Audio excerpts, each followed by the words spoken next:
All right, good evening, everyone. My name is Dave Cronin, city engineer, and I'm here with city staff members Dustin Smith, Ali Weems, and Josephine Gonzalez. We will work alongside Pat Collette, the chair, to facilitate the meeting proceeding. Tonight, this meeting is being recorded and broadcast live on the city's YouTube channel and public access cable channel 25. During the meeting, when you are not participating, please mute yourself by clicking on the microphone icon found on the lower left-hand side of the Zoom menu next to the video icon. When you are muted, a red line will appear over the icon. Muting your microphone during the meeting will make it easier for everyone to hear. You'll just have to remember to unmute if and when you want to speak. In some cases, we may mute or unmute people as needed to minimize distractions during the meeting. Please remember to state your name and title for the benefit of those listening remotely. You can turn your video on and off by clicking on the video icon on the menu. For the purposes of this public meeting, please keep your video on when you are participating in the meeting. When you are not participating, it is okay to turn your video off. Just remember to turn your video back on when you are participating. If you are participating by phone, you can click *6 to unmute your phone. For those using Zoom, somewhere on your screen you will see the choice to toggle between speaker and gallery view. Speaker view shows the active speaker. Gallery view tiles all the meeting participants. Individuals who registered in advance to provide public comments remotely will be called upon by name. When you are called on, please unmute your listening device and state your name before speaking. The chair will then call for in-person public comments for those who are physically present. Staff will direct them to the podium to speak while following social distancing and safety protocols. All motions will need to be stated clearly. After a motion is made and seconded, staff will call on each member individually to provide their vote. Staff will then need to announce whether the motion carried and the count of the vote. And now I'll turn the meeting over to MMTC Chair Pat Collette. Thanks, Dave. Welcome, everyone. And we'll kick off our study session this afternoon on GIS dashboards and transportation data. Ali, do you need to call the roll? I believe so, yes. Ali Weems, MSO. Charlie Bryan. Present. Gregory Critchlow. Steve Evans. Here. Carol Bowen.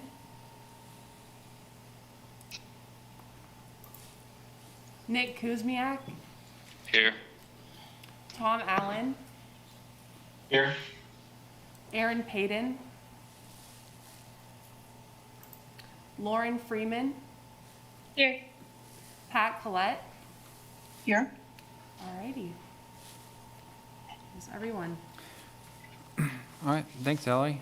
So, our study session tonight is to talk about GIS dashboards and transportation data, and we have Micah Siebold, who's a GIS analyst on staff here to help present this item, and Jessica Mortinger also with the MPO to answer any questions that anyone has. But we've, with the agenda, provided some links.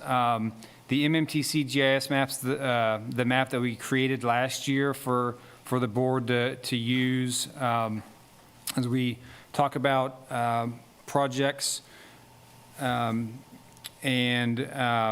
also included the bike project dashboard and pedestrian project dashboard. So hopefully you've had a chance to take a look at those. And we're going to kind of try to have a working session today to kind of go over how to use GIS and see if you all have any questions on how to use it, and also if you have any questions on any data or information that maybe you feel would be important for us to consider including on our MMTC map. That would be good information to know as well. And as we've kind of talked about this training, it's also we're looking at how data relates to our planning efforts, and we do a lot of data and reporting with transportation T2040, and we're gonna kind of also have a discussion on using some of the data as we think about using equity in our decision making. So with that, I'll kind of turn it over to Micah to kind of share his screen and give kind of an overview of GIS for us. Thank you, Dave. Yeah, screen shared here. Okay, so so here we are looking at the agenda. We've got these 3 links that I'm going to talk to you about. I'm going to start with the Mmtc Gis Map. Get it up here. So there we go. So as Dave mentioned, I'm the GIS manager. I'm in IT, and I work with MSO and MPO quite regularly. This was a map that we put together last year, as Dave said, and it has a lot of content in it. So I just want to go through the layout of this program and just kind of dig into some of the data and show you some extra functionality. But it is important to note that, yeah, this data is just a subset of all the information that we have that staff uses daily for reference. We use it in models like the pedestrian prioritization, but that's just one of many models that we use. So what we've put together here is content that is relevant to this group, but it's not like a static map. We can add more if we find out through our conversation tonight if there's something else you're interested in. It's definitely a fluid thing. In the way that it's presented to you is also subject to change depending on what your needs are. So yeah, I mean, at the heart of our GIS vision is to try to make this data as simple as we can have for citizen access. And so that's our goal, at least. So I'll go ahead and start by asking if there are any questions so far. Has everyone been able to open this map?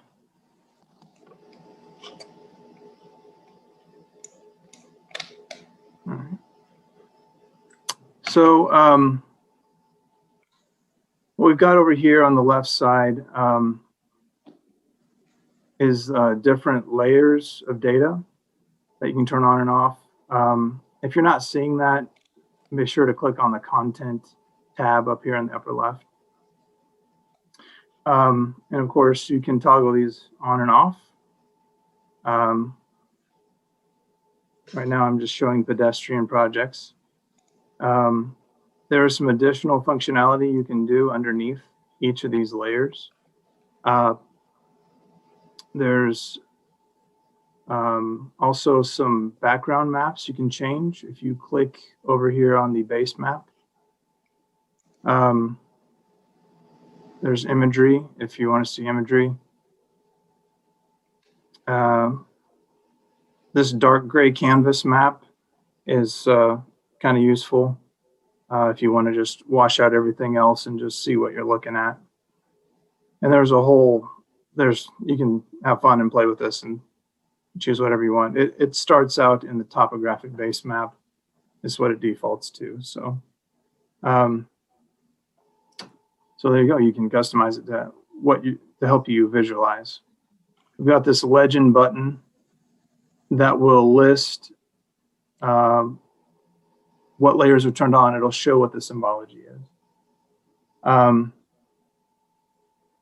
So that's the general layout of our map. We've also got here address finding if you want to see something more specific, or if you have a specific address you want to check in on. All right. Any questions so far?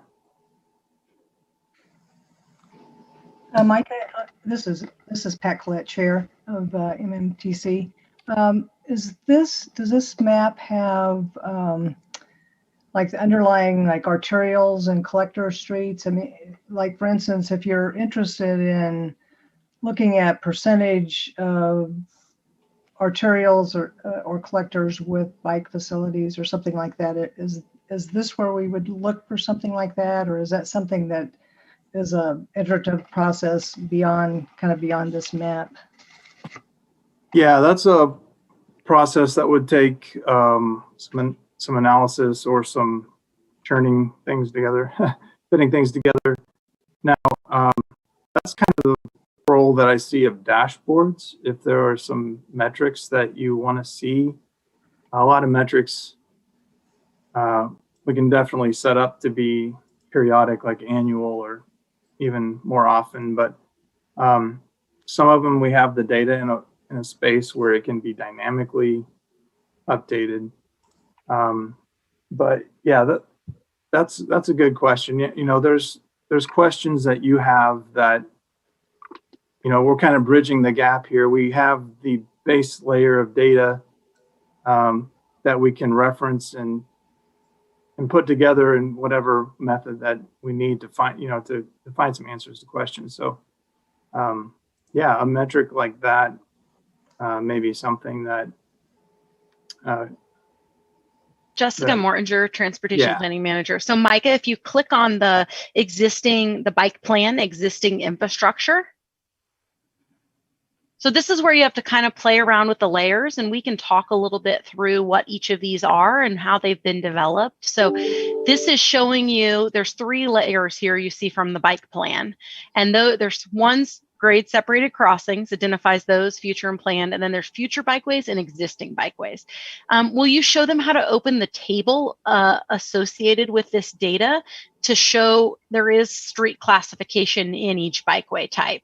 So you could do a sum or a filter to see which of those are on arterials, which of those are on collector. Right. Yeah, I'm not sure if this layer has that. I just class. went when I opened Yeah. up the table, it allowed me to see that when I clicked the table button on mine version. Not on any segment. If I click the table button over on the side, Yeah. it shows me class. Okay, yeah. I get this is Pat Collette again. What I was referencing, had been looking at the League of American Bicyclists and the, you know, bicycle friendly communities and some of the measures that they indicate for, you know, different levels of bicycle friendliness. And that was an example of one of the measures of, you know, in terms of percentage of arterials with bike lanes, for instance. And Yeah. and looking at those and how, you know, how that would be generated. But like Micah said, I mean, a dashboard of some sort in terms of general consumption would probably be more would be a useful. Sure. Yeah, Jessica Mortinger, Transportation Planning Manager. Pat, that's something we can talk about. We obviously the city submits those applications. And so we would have the numbers that we used that were submitted as part of that application to tell you what the baseline was. And then we would probably update those, assuming the questions stayed the same every 4-ish years is when they require that application submittal. Okay, great. Thank you. Those are some of those types of questions I think we would just need to identify what types of metrics you want to look at. And if that's something that in the future you'd like to track that in that way, then as Micah gets to the 2 other dashboards, we can show you those can be edited to display information in any way we possibly want. Right. But sometimes it gets confusing. So this is where, like, if you don't understand what the data is telling you, it can be hard to maybe understand what you're seeing. Great, thank you. This is Steve Evans. I have just a couple of questions. My first question is there an EJ layer on this MMTC map? And my second question is, can you zoom in on this view, or do you need to get to a different view? All right, Yeah, Micah Jessica- Siebold. Oh. Yeah, Micah Siebold, GIS Manager. Yeah, if you scroll down in the contents, in the list of layers, we have the 2020 EJ merged. So the order of items in this list matters for what gets drawn on top of what. So I've turned on the EJ layer here, and let's say I want to see what pedestrian projects, how those intersect. And from time to time, you'll get conflicting colors is what it looks like here. We have something in our legend, which, as I mentioned, you can click the legend here. We have something like that. I can show you how to change that here in a moment. And your second question, what was that? Can you zoom in? Oh, can you zoom in? Yes. So Oh, there we go. on the map, there's a plus and minus. That is one way to zoom in and out. You can use the scroll wheel on your mouse, much easier way to zoom in and out. If you want to go back to the overview of Lawrence, you just click on the home icon here. And there is a way to draw a box and zoom into it here as well. So to do that, you hold down Shift on your keyboard, then you left click with your mouse and you can drag a box over a specific area. And then just let go of the mouse and you can zoom into a specific area.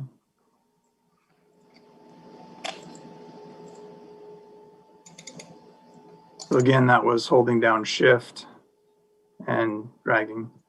And that's a common feature of the city map, the city mapping that we have. And as I mentioned before, you can type in an address in this box here, and that'll get you zoomed in. So then at that point, you can close that or do whatever you need. If you click and hold and drag, you can pan. I'm a little bit close here. And I've got the EJ on. I'm going to turn that off for a moment.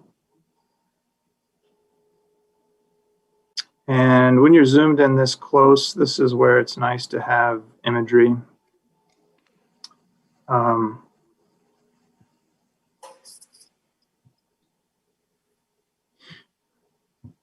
Right, so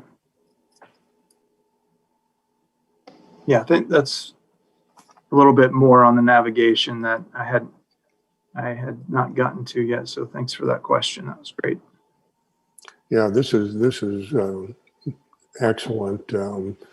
Maybe this is down the road a little bit, but do you think you could have layers for CIP years, budget years, and go through the years? Maybe have that. Yeah, that's something that we may find that the dashboard that we created might help with that. But I will write that down. So, Excuse me, MMTC. It looks Yeah. like you could just add a column to the table for the bike projects NMPPP and pedestrian projects NMPPP. If you just added a year to which they were planned to be completed, that might solve that issue.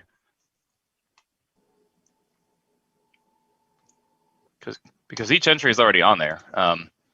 It would just, I think what Steve is maybe asking for is to add, a year to which that project is maybe planned for.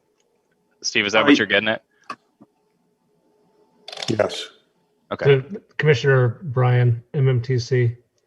It's my understanding that the plan is not necessarily tied to the CIP. I think the CIP would be a separate layer, similar to the TIP projects from the MPO. The NMPPP it gets us a list of plans that in our jargon is a CIP, but there's also the city CIP. And I think I've asked this question before, and I think the terms are kind of used interchangeably, but technically there's the full city CIP and then there's the bike and ped project CIP as well. Both are their own capital improvement plans, and they're referred to confusingly as the exact same word. At least that's how I've understood so far. So somebody can correct me if that's wrong. Yeah, Dave Commissioner- Cronin, city engineer. There's a citywide CIP, and then our CIP for the bike ped projects that we are trying to. At the same time as the citywide CIP. But so if the question is the city CIP projects, that can be shown on the map. That is information that we have that we could show those projects on a map. Commissioner O'Brien, MMTC. So there's also a TIP, Transportation Improvement Project, that the MPO maintains.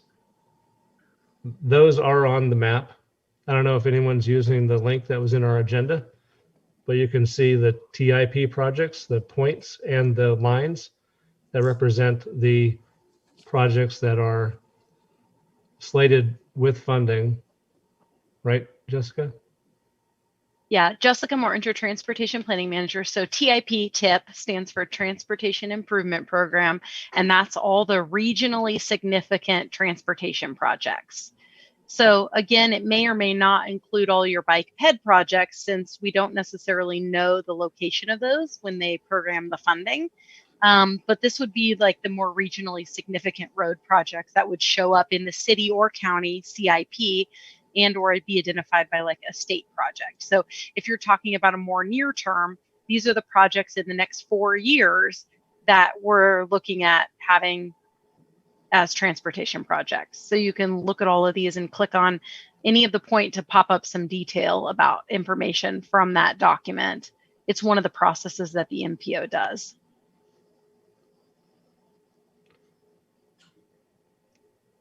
Commissioner O'Brien, MMTC. I was also wondering if it's possible to reorder the layers from top to bottom. If you wanted to put a layer that's lower, if you wanted to raise that, if it can be done on this map.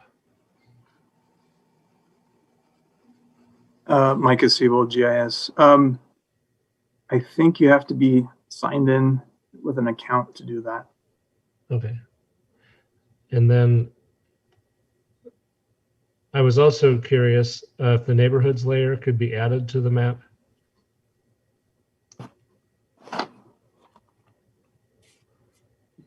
Yeah, I can do that.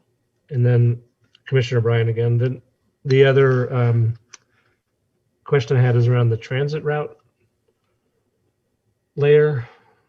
Is it possible the coloring on there is just one single color for the entire route? Could that be modified to reflect the various routes? Micah Siebel, GIS. So I think that is something you can do if you click in here on here. Let me slow down here. The reason that this is all one layer is because multiple layers overlap each other. Okay. So if you click on a route here, I clicked downtown, you see the pop-up says 1 of 5. So we've got Route 44, 1, 7, 10. They're all on top of one another. So the symbolization gets a little bit difficult. We get into cartographic symbolization where we have to widen the line off of every route. So that is why it's not showing up like that. Okay. But you could go into here. I'm sorry, I'm doing this too quickly, but one of these options is change style, which is the colorful shapes. And we can symbolize if we've looked into the data a little bit and we know what we're looking for, we can choose the route. I tried that. It was. And it Excuse gives me, these MMTC. Unique symbols, what you're looking for. It's the final option on there. I think that should be the default, though, to be honest with you. It's Go to the bottom of the options under 2. right. There we go. Yep. There Yeah, you go. unique symbols. Yeah, the other ones didn't get you anything. There we go. Thank you.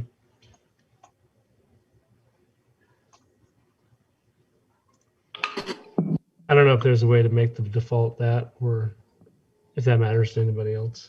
I think it would be convenient. And I think same goes for transit stops as well. If we could code each transit stop to the bus line that it serves, and if there are multiple entries, for example, if a stop serves multiple lines, then I guess just have a dot for each of those and they just lay on top of each other, is the way I could think that problem could be solved.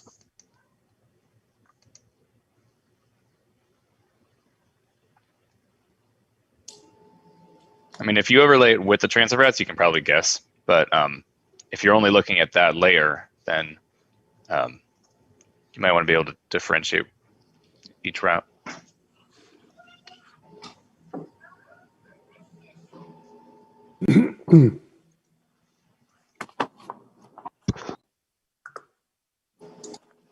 Thank you. That's all the questions I had.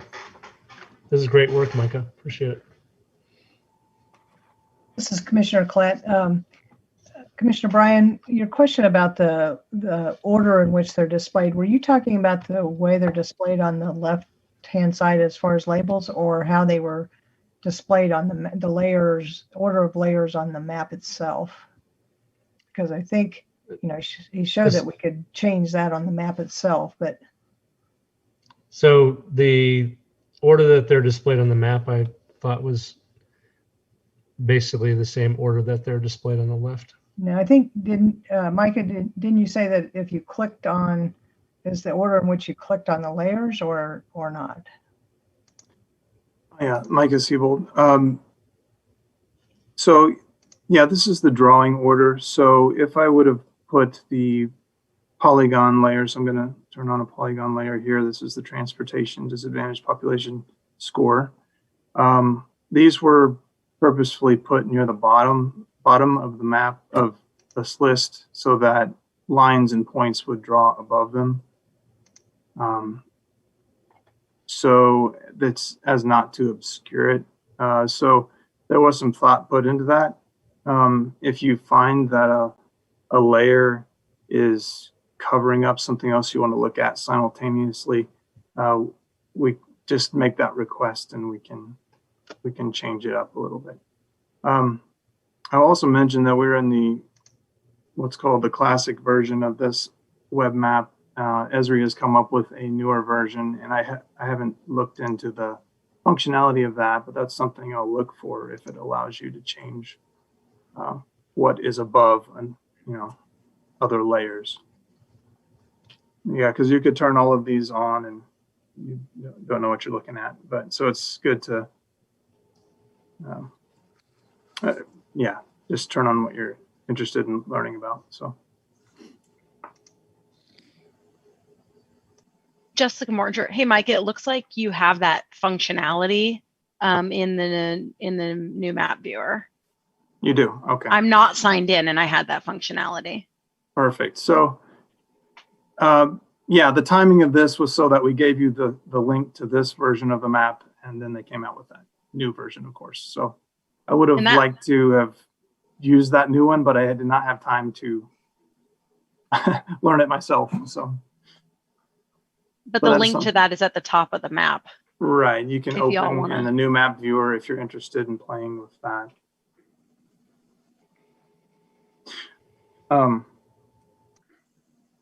Right. So,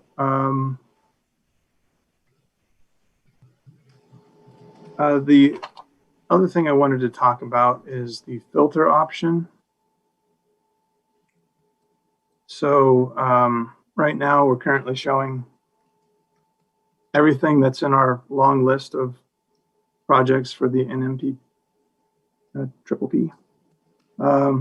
So if you go to this filter option, you can limit this based on, well, there's classification, there's different scores, there's funding year, status. So, I mean, I guess it's good to go in and take a look at the data.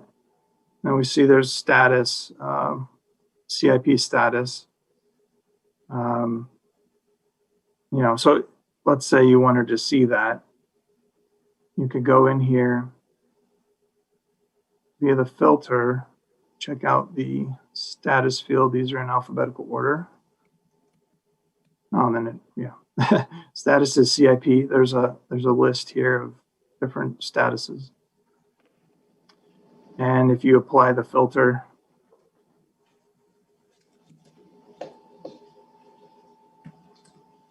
it will it'll limit your map to that.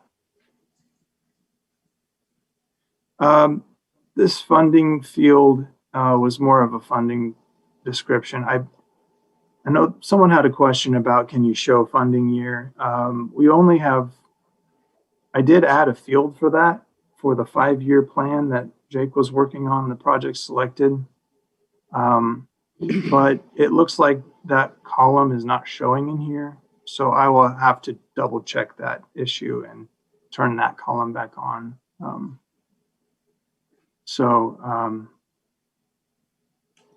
Yeah, I'll be making a note of that. Nick Kuzmiak, MMTC. I had a couple of potential suggestions that are kind of along the lines of the transit route one.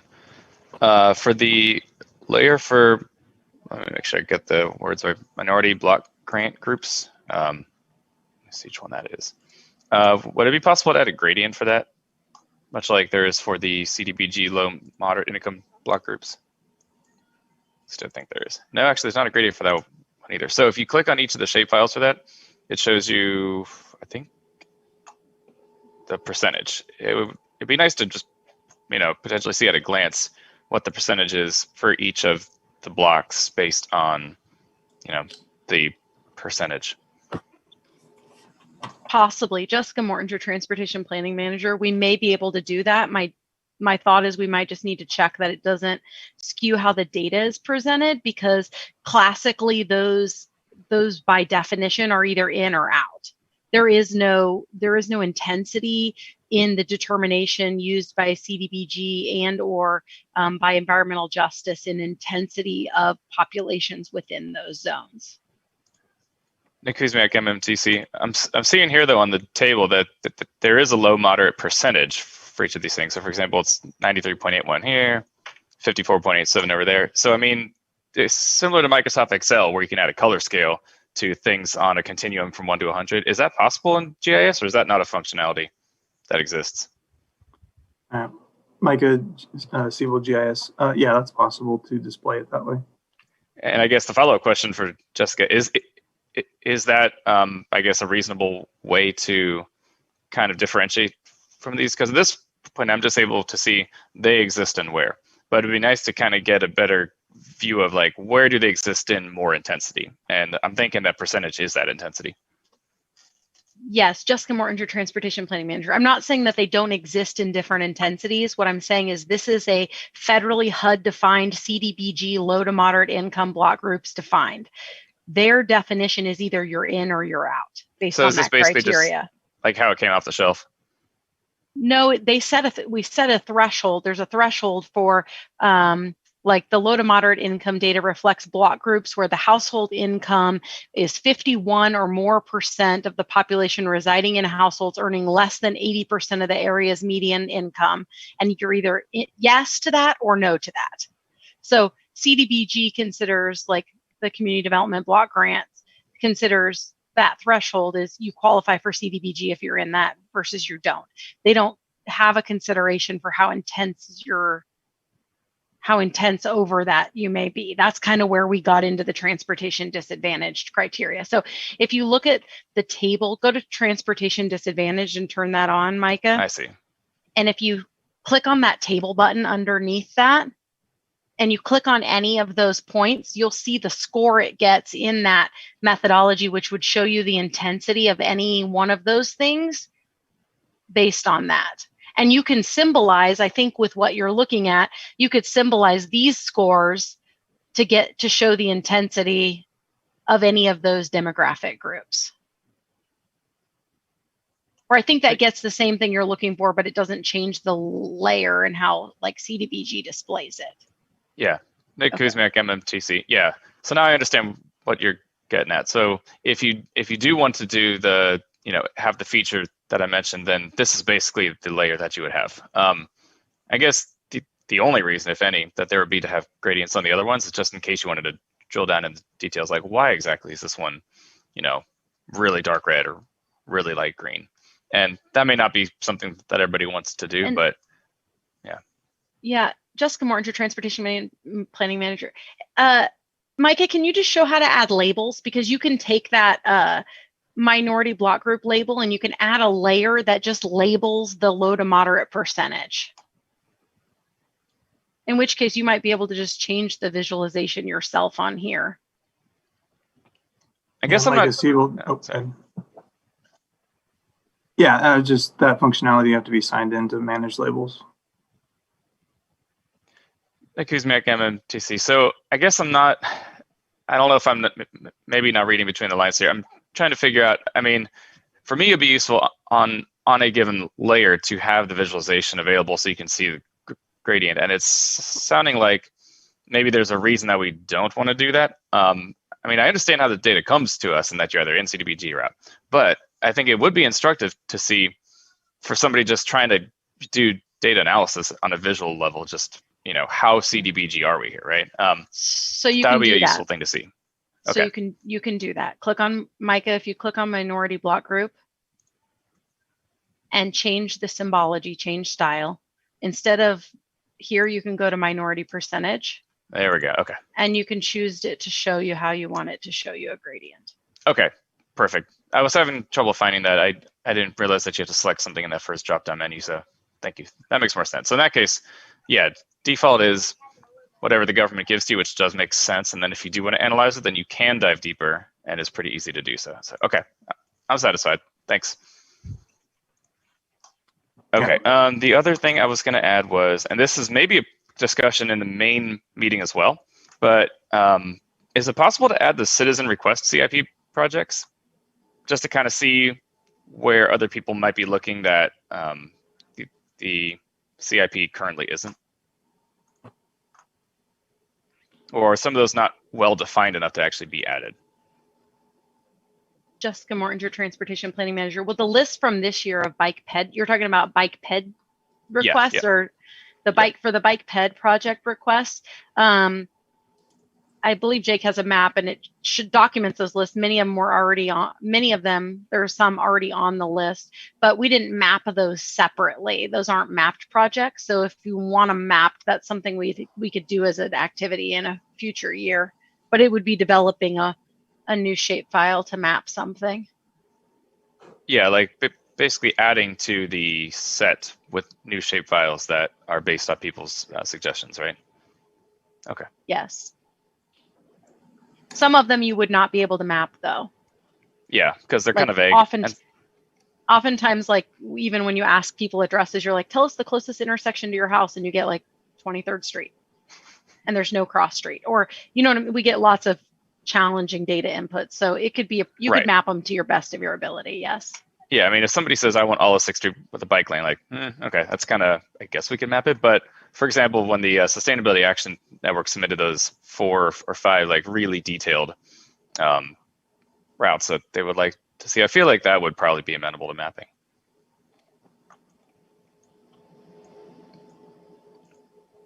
That's it for me. Tom Allen at Mmtc. Would it be possible to also show the bike repair stations and the bike stands that we see on biking warrants? Or is that already under infrastructure? Jessica Morton, your transportation planning manager. We have it mapped. We also have like bike parking. It's a kind of less complete data set, meaning we don't have it all mapped, but it exists. Yes, it could be added. I think the key in some of that is how much is too much. Do you know what I mean? What's the most available information to you, right? Some data sets you can use and you see at a citywide view, and some of them as you zoom in, like it becomes more relevant to look like if you're looking project specific to turn stuff on and off to understand what's happening. Okay, thank you.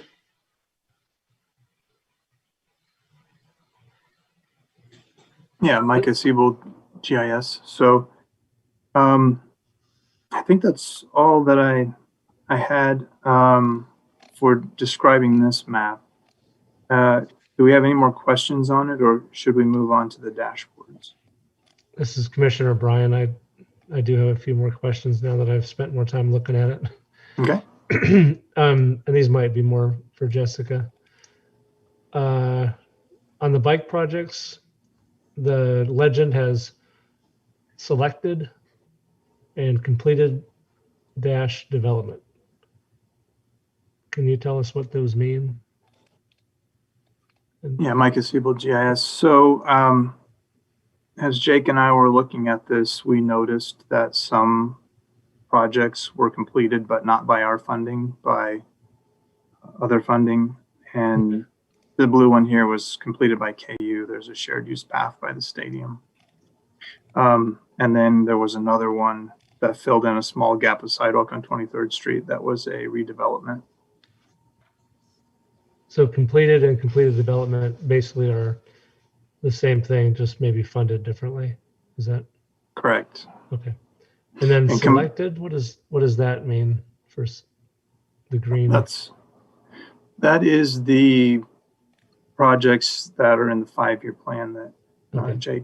Jake has been developing. So. All right, thank you. And then the crash data, Douglas County, 2017 and 2019. One of the items is called, in the legend, is called pedal cycle. Oops, hold on. Yeah, Is that bicycle? Just correct. Jessica Okay. Morton, your transportation planning manager. That's how the Kansas Motor Vehicle Accident Report form, well, that's what they call a bicyclist. okay. And so this is their data set. This is their data, I believe, Micah, or it's the data that we're required to submit to them. Is there a way that we would know about electronic or electric assist bicycles? Would they be counted as pedal cycles? I believe so, but I don't believe it's reported. It's not tracked separately in their data set. Okay. Thank you. I'm done. I promise. Okay. This time. Yeah, and this is Micah Siebold. This is a great layer to play with the filter as well, if you want to look into the data. Yeah, especially, let me see. Yeah, there's a layer that can tell the severity of the crash. So fatality accident might be injury accident to filter, but not, filter that by pedal cycle if that's the interest. So I would just say this, sorry, Jessica Morton, your transportation planning manager, as you get into this and you start looking at stuff, we expect you will have questions that will kind of maybe be the test to see who's using it, right? Because the reality is this isn't all super user friendly. We have done the best we can to kind of give you a lot of information. And this has been out here for a while, and we've edited it occasionally. These data sets get updated in back end on processes, but you may have to ask us like these conversations about how you do stuff, and that can be either Micah or I, and we will refer to each other or whoever in terms of like getting your question answered. If you get into some more specific thing you want to look at or want to understand, it might just require a follow-up, and we can set up a private virtual call to walk through something and or get other data added to this map.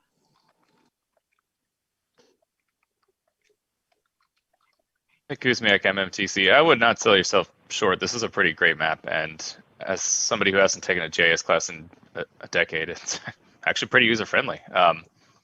There's only a couple things I had to ask how to figure out, and every functionality that I wanted to see is basically here. So, this looks like it's going to be a really great tool to, as we learn more how to use it, kind of evaluate the decisions that we actually make here on the commission. So, yeah, thanks for putting so much work into it. Thank you. All right, Micah Siebold. Yeah, so looks like we've got a little under 15 minutes. Let's go and take a look at one of these dashboards. Let's go ahead and go into the bike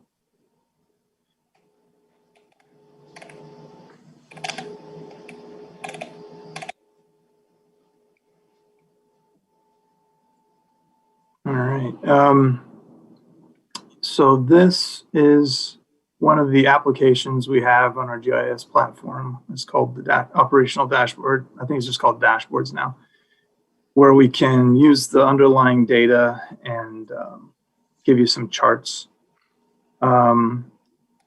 This particular one is the bike 5-year plan. And the 5-year plan part is we're talking about the selected ones. So, but this chart here is the overall list. This includes some functionality, like you can click on the pie and it will only show that category. Sometimes it's hard, like we've got this completed development slice, it's hard to see that. So you can expand. If you click the upper right corner, you can expand any of these windows, and that makes it mildly easier to click. But so I've selected it. And then if you go back up to the upper right corner and minimize, you can see it's showing those 2 categories. And to undo that, just click again somewhere outside of the pie chart.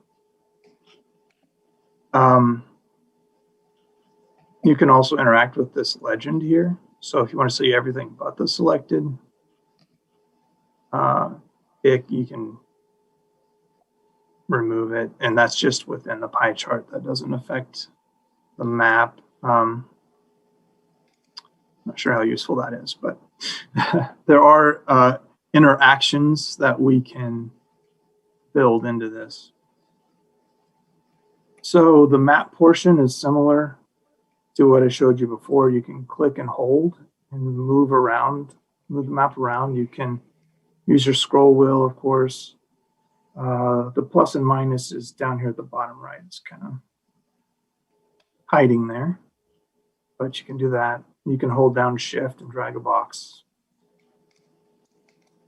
You can single click on the data yet again. So it lists some of the scoring that's gone into the project, total score there. Some of these things, I noticed that this should just be engineering cost, not the score. So there's some things that I might need to fix on it. But if you notice stuff like that, just let me or Jessica know. You can go back to the home button up here, and we've got all the other usual map kind of things. We've got the legend, we've got the base, we've got the layers in this map, and we've got the base maps that you can switch to.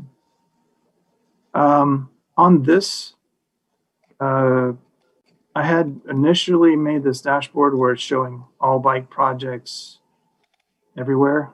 So if you click the eyeball here, you can turn it on, and I'm going to turn off the other one.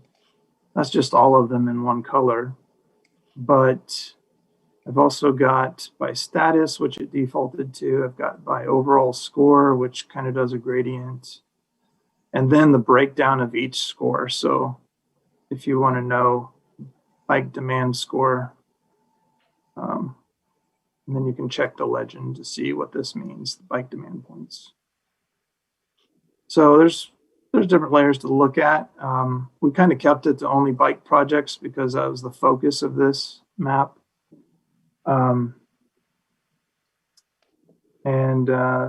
Similar to what's happening with the pedestrian project. So you also see there's a pane here that shows the estimated cost.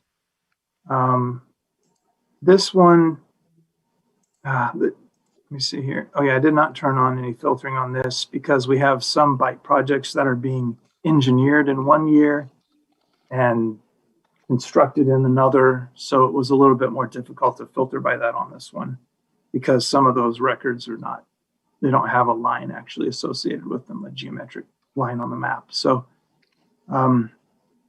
but you can kind of see in general, the costs that are being put on here. Okay, so My Micah, Are this there is, any questions so far? yeah, Micah, this is Commissioner Collette. A couple of questions. One is on the completed or developed and selected in CIP where you say completed 3.0 miles, funded 7.5 miles. What's that time period? That is since the beginning of the creating this policy, the NMPPP policy. Okay. So it'd be good to have A note. on there Yeah. somehow. And then the second question I have is in 2025, why does that go down to 0? Is that, This is, oh, it's not 0, it's 100K. yeah. So Jessica Morton, your transportation planning manager, that's part of what the program that's being proposed. So this is just all draft based on the discussion you're going to have. And I would imagine on years where it's lower, it's because you're saving it up to partner in a following year, like a bigger project, or you're doing engineering and then you're going to construct. Yeah, great. That Yeah. makes sense. I thought it was 0 and I see the scale now with it expanded. So that makes more sense. Thank you. All right. I'll go ahead and jump over to the pedestrian dashboard just to show you that I was able to turn on the filter. Oh, sorry, this is Micah Siebold. I think you're able to filter by year. So we've got 2022 pedestrian projects. You can, oops, I missed. So if we, no, I think, okay, hold on. I think there's a way to select more. I guess not. You can just individually look at it then. Some of these graphs allow you to select multiple, you draw a box around it, but that's apparently not on this one. So you can look at it year to year on this. If that helps, but Jake's also got a nice list and maps available for you to look at. So, and one functionality that I was hoping to get on here to switch this to is to be able to resize these frames so that you can adjust it. But yeah, that's I think that's all I have on the dashboard and the maps in general. Are there any other follow-up questions? Kuzmiak, MMTC. As we've been talking about this, I've been kind of thinking of more, of course, questions for the interactive map. And I realized maybe some information that, if it's available, would be cool to have on the map. And I don't know the feasibility of getting this information, but just out of curiosity, road condition, kind of like how the U.S. Department of Transportation grades, or I don't know if it's ASCE or who grades the condition of roads. Sidewalk condition, which I think is only recently starting to be gathered, right, as part of the sidewalk repair program. Sidewalk maintenance and replacement schedule, just to see when each sector, or I guess section, is up for repair. And then I think what would be really useful is actually when a certain stretch of road is projected to be repaired, replaced, rehabbed, something. And I guess that could be coded differently depending on if it's a widening, mill and overlay.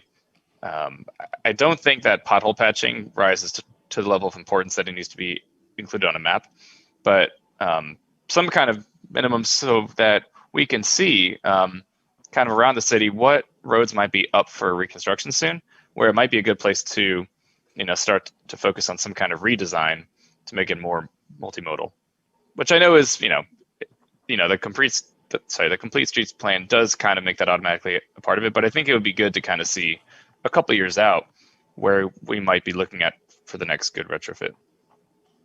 This is Dave Cronin, city engineer. So we can provide that Information on a layer as well. The CIP projects, we already have those in our GIS system, so it's just a matter of providing that information. And we also we have a construction map online It also is tied into our right-of-way permit, so if anyone sees flags in their yard, or if any utilities called in a project, instead of just calling down to the city, you can go to the map and a lot of times answer your own question by seeing who's doing work in the area, whether it's a city project or a private utility project. And so we're trying to use these maps more for communication and community involvement to, give more real-time information on projects. So I think adding this 5-year city CIP for transportation projects is a good idea that we can include on your map. Jessica Martin, your transportation planning manager. We also have the T2040 projects, which would tell you the regionally significant planned projects for that 20-year time frame that the plan covers. I saw in the chat, Carol Bowen had asked about the layers needed to provide pedestrian access to bus stops. And the sidewalk network that we built and improved upon for the sidewalk maintenance prioritization is available, although we haven't published it yet. We have it, we just haven't made it public. So that's something we can add to this map.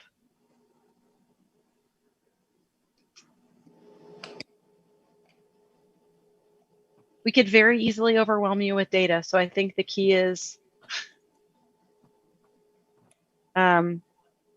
making sure you have what you need, but also kind of knowing what everything is.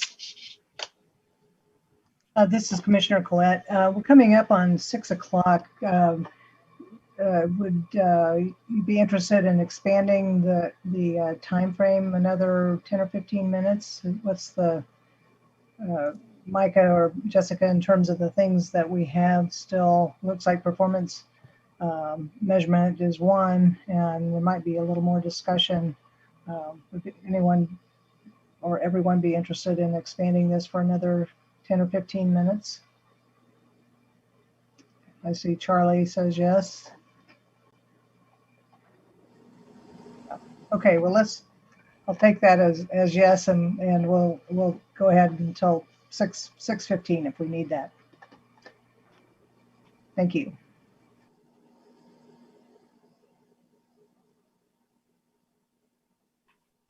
All right, so hopefully you can see my screen. This is Jessica Martin, your transportation planning manager. And I'm just linking from just going to show you this website that we've put together, which kind of defines in some greater detail environmental justice defined. So this explains the definition I was talking about earlier with in responding to Nick's question about how the census data is filtered to show the low and moderate income data in the block groups for EJ. And you saw that on your map, both as a separate layer as income alone, and then also combined and minority alone, and then also them combined together. So you can understand kind of what factors are at play there. And this just describes our process that the MPO uses for defining environmental justice. And then, of course, it shows you an active map link, and it has some history because these areas have changed over time. So if you want to understand how that happens too, you can go kind of dig into more detail of this. But this is here kind of for your reference. The other link we provided you as we start to talk about performance and things, items that you wish that MMTC wishes to track as part of the work that you do. I think this is probably the best overall high-level regional tracking that we're doing of transportation data, and that's part of our long-range plan reporting. And so that is this part of Transportation 2040. You can click here for a PDF report that has the data report of all of the measures that we track in the system performance. So that includes quite a long list of measures. I think there's 27 of them, if I remember correctly, some of which are federally required, and that says it here if it's local or a federal measure, and how often the data is reported. So this would be able to kind of give you some high-level system performance information in terms of what's tracked. And remember, this is throughout the region, and so you'll see oftentimes we have listed things by ownership of road, or by city jurisdiction. And so these are the different measures that we are tracking. You can also go and see these items each individually. So if you're looking for just certain call outs, you don't have to go and look at the entire report. You can just go to that category of performance reporting that is done in the plan. So during the next plan development, we'll have the opportunity to either expand, now that we've done a lot more work in the data field, to expand how we report data and or the type of data we want to see. And we'll do that all as part of the process. But you'll see here, most of our data points are measured. These are transit, so it's only Lawrence, right? Lawrence is the only city in our region that has transit service, and the percentages that you can see. Those are links if you just have any specific information, you want some more specific information that's available to you. And then we're going to start adding, and we have already a few times, so if you've noticed in the staff item reports, when there are items that are, or when this data is updated, and you might want to see that, we will be adding that to the agenda.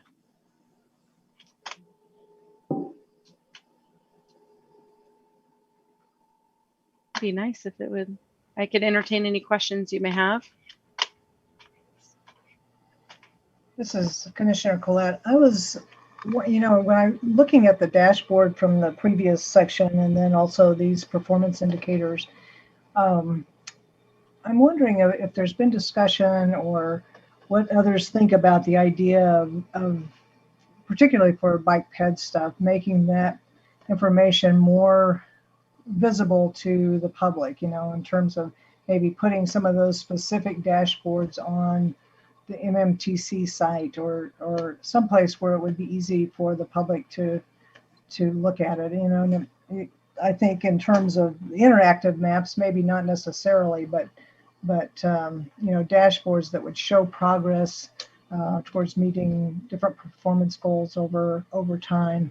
And whether, because I know it's in the PDFs are in the 2040 report and those kinds of things, but it's difficult to find if you don't know that it exists or where to look. And I just wondered about that as a goal for coming months to kind of enhance that public outreach and that public information.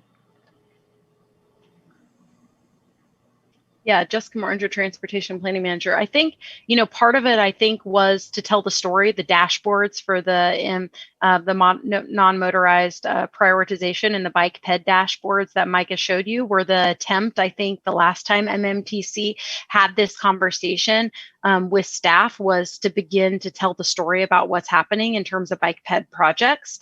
And so if there's something you want that looks different, I think that's a conversation that Dave can have with Micah, and those can evolve into what you want those to look like. If that's what you're talking about, if you're thinking about something very different, then that just needs to be a separate conversation, I think.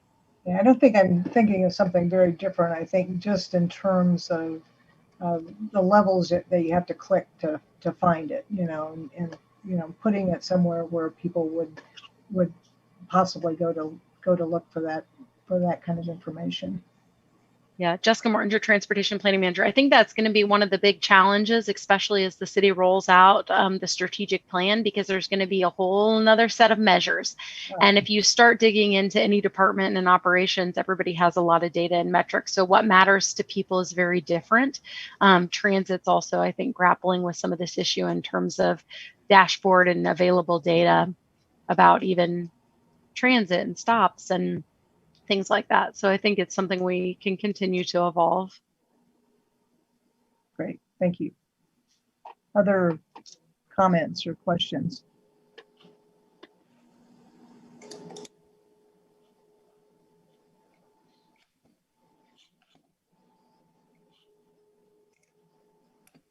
Well, this is Steve Evans. Jessica, does this make your job harder or easier to have all of this stuff? I think it depends on the day. Jessica Mortinger, Transportation Planning Manager. I think a lot of the issue is much of this data didn't exist. So many of these layers, like earlier when Tom, when you were asking about bike repair stands, like we built those layers. So we know they all exist. And the great thing is now it's not just, like the city, and Micah would even say, the move towards asset management is creating the development of a lot more GIS data layers, which is really helpful, and a lot more sophisticated models, which helps us do that. And it's a matter of keeping it all straight and understanding how we used it and how the data can be interpreted. Because let me give you an example of where it's really challenging. As we talk about food access in the community, we can map from the distance of bus stops using the walk shed, the pedestrian walk shed, to see how big that walk shed is. And we can see which grocery stores are within walk sheds or without a walk sheds. Well, we only have public pedestrian infrastructure mapped. So we don't map stuff as soon as it gets past the right of way. So anything, if you think about like, I'm trying to think of a newer grocery store that's been built. So if you think about Natural Grocers, when they built that, they built at a time when there's a right-of-way connection between the public sidewalk and the storefront. We don't have that mapped. So as we start to think about asking more questions, oftentimes we need more data, or we need the data to be built in a different way to be able to answer the questions we want to build. And we oftentimes have to integrate that into our project processes to do some of that. So that's an example that's really near, because we're working on some of that stuff now to have those conversations.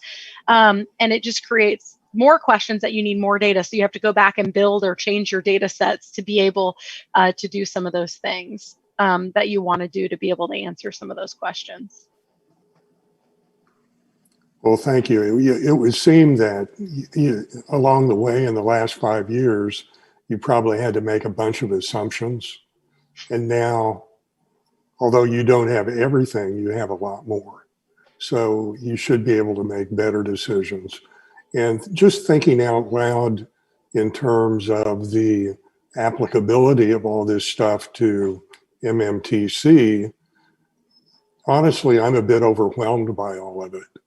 And I'm trying to think, okay, how am I going to use this? And what am I going to get to know that I can be fluent enough with that it'll make a difference in what we see on our agendas? So I would just ask Dave and Jessica and others, you guys have plenty to do, but just a little bit of guidance on our agenda items, like take a look at these 3 layers, before the meeting. And not, you don't need to take us into the weeds, but just a little bit of help in navigating through this. Because I know I'm not going to look at it every day. So I'm not going to be able to drive like, maybe some other people on the commission would be able to. So that's, just 2 cents on how do we use it and what's the best way we can use it. Jessica Morton, your transportation planning mentor. That's really helpful. And I think you'll start to see some of that. I think staff have heard that's what you're looking for in terms of elevating equity and doing some of the other analysis you want to tie back to other data or strategic plans. And I would say, hopefully you'll see some of that in terms of, being able to even just, think about it big layer. Like if you want to turn on the layer of looking at proposed projects, like the 5-year projects, and turning on EJ. Is it in EJ? Is it not in EJ? How does that, hopefully when we can add the existing pedestrian network layer, once we publish it, you could turn it on to see how does that connect to existing infrastructure. You could start to understand some bigger context, and then you can zoom in, right? And you can turn on, maybe you get to say like, I want to start looking at safe routes, or I want to start looking at whatever else it is, as bike repair stands or bike parking or whatever. And you can start to zoom in at a more site specific level to understand how things might be interacting as some of that changes. I was thinking too about some of the things you might be interested in terms of like adding like major thoroughfares maps, so street classifications. We have data layers now that tell speed limits. So that might be something you're interested in as we look at a street, what you might want to look at, what's the speed limit. I made a whole list of things you guys talked about of data sets that we could add to this map. But I think you're right, Steve. The key is how overwhelming is it, and what are you going to use it for? And that really makes a difference in how much we put in there, because there's already quite a lot in there to understand how it all interacts. And we don't intend to be overwhelming, but we do want to give you the tools that we have available to us, that's public information, to help you understand the stuff that staff is looking at when they're making decisions about projects, whether that be design and or prioritizing projects. Thank you. That was great. And this is Commissioner Klett. I think, thinking about how we're going to use it, I mean, playing with all of those layers and looking at that, it's fascinating. But I think in terms of being able to look at an agenda item and have specific questions answered by looking at that visually is really helpful. And like you say, Steve, if staff can help lead us to which layers are best to look at in that way, but that we're getting more visual than just a spreadsheet of all the projects, and being able to try to understand what that all means. Any other questions or comments about the GIS? I just may I ask, Gregory. Gregory Critchlow with MMTC.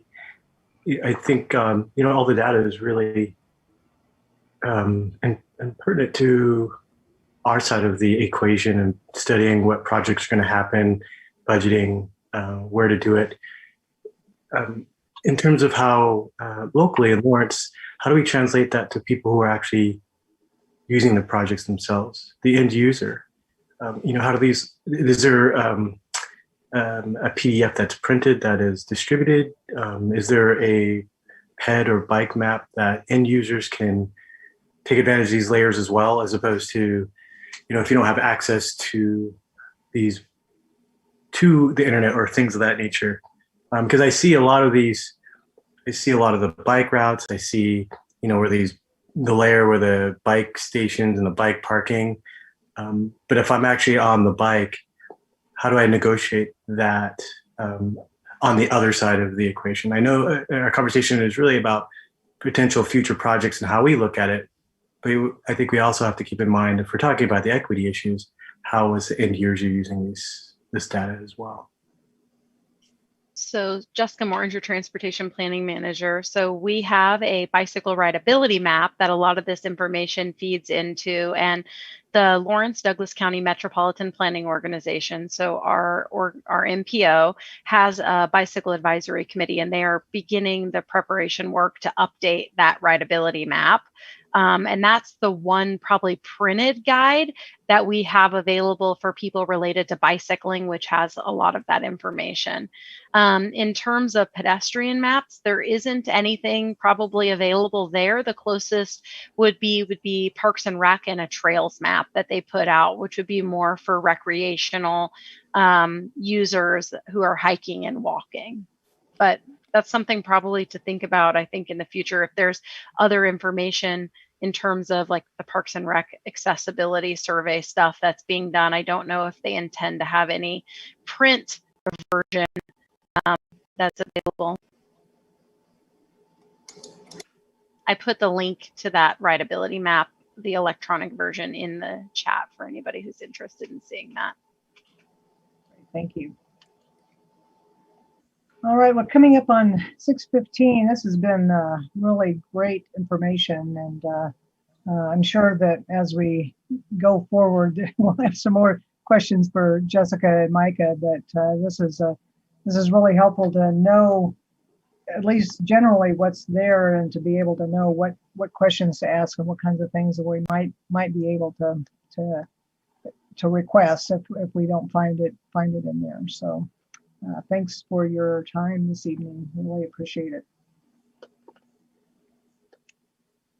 All right, let's adjourn our study session, and 6:15, we'll come back at 6:25, take a short break.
6:25. Let's get started here in a minute or so. Get everybody back.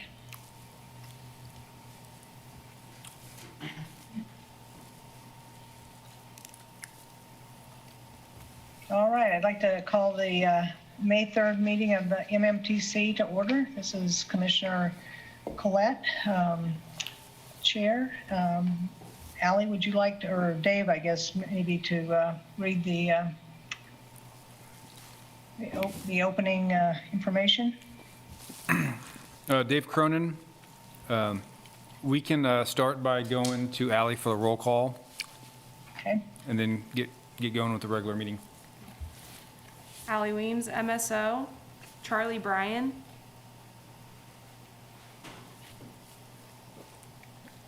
See him there. Come back. We'll come back.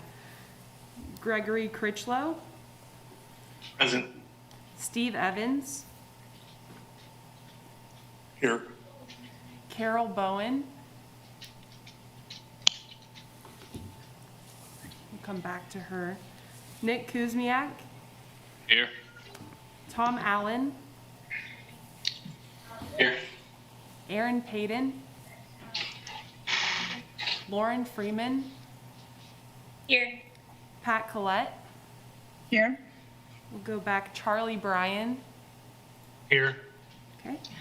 And Carol Bowen. I know she's been having mic problems. I think I can try to unmute here, but Carol, if you just want to enter into the chat a message that you're here. I see you tiled here. Oh, there's Charlie in the chat. Okay. So that is 8 and 1 absent. Oh, wait, she's on there. Oh, no, there she is. Still having problems hearing you, Carol. But I see that you're here, so. All right. We have 8 and 1 absent.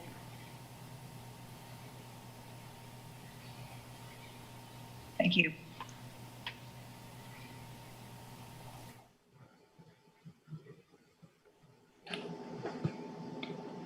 Dave, do you need to read the instructions? Dave Cronin, City Engineer. No, I don't think I need to go over the meeting. Protocols again, and we don't have any anyone sign up for public comment either, so it's I think we're good to go. Okay, sounds great. Thank you. Okay, the first item on the agenda is to approve the minutes from April 5th. That's attached to your agenda. Has everyone had a chance to take a look? And are there any questions or changes to the minutes? Any? I entertain a motion to approve. Nick Kuzmiak, MMTC. Before we go on, I figured since this actually loops into the public comment that was submitted via email that we're going to maybe bring up after this, it may be worth noting that in future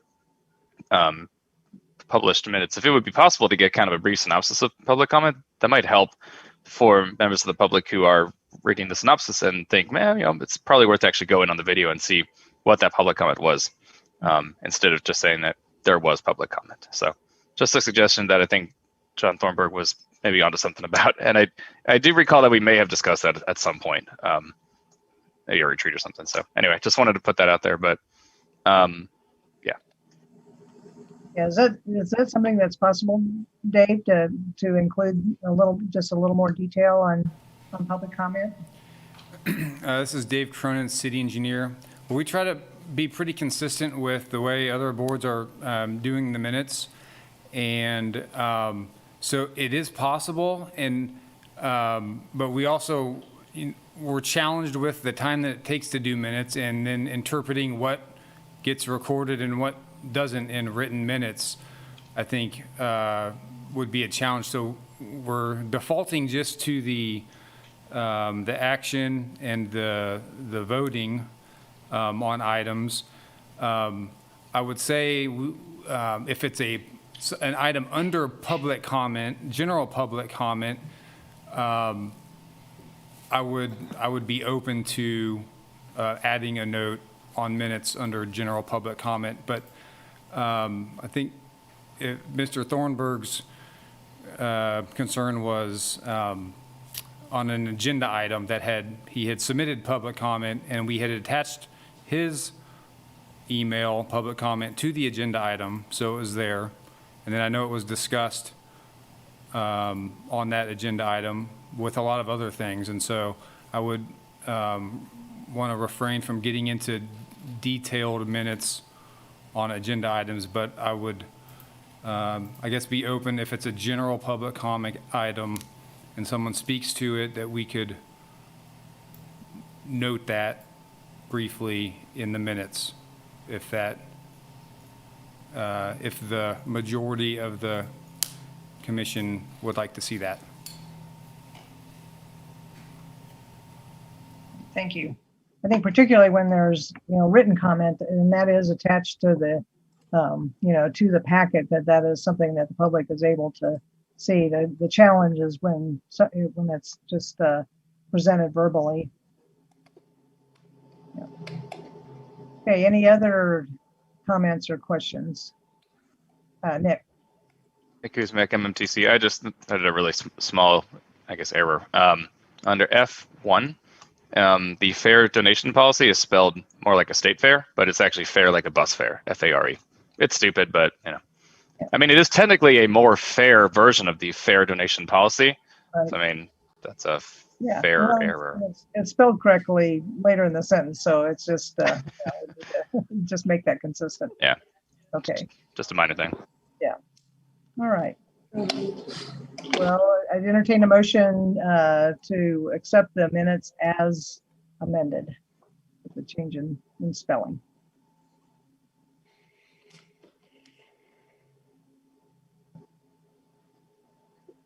Gis Map, MMTC. I'll motion to approve minutes. A second? I second. Gregory. Okay, moved by Nick, seconded by Gregory. All in favor? We just raise our hands? Would you like to record a vote, Dave? That's fine. Okay. Good. Unanimous? Raise your hand if you approve. Looks unanimous. Thank you. All right. Go back here. Okay, public comment is the next item on the agenda. And Dave, you said there is no one physically present, and I don't see anyone online that's registered for public comment. So, Dave Cronin, City Engineer, that's correct. There's no one here in attendance and no one signed up. We did attach the written public comment to the agenda packet along the lines of our discussion during the minutes.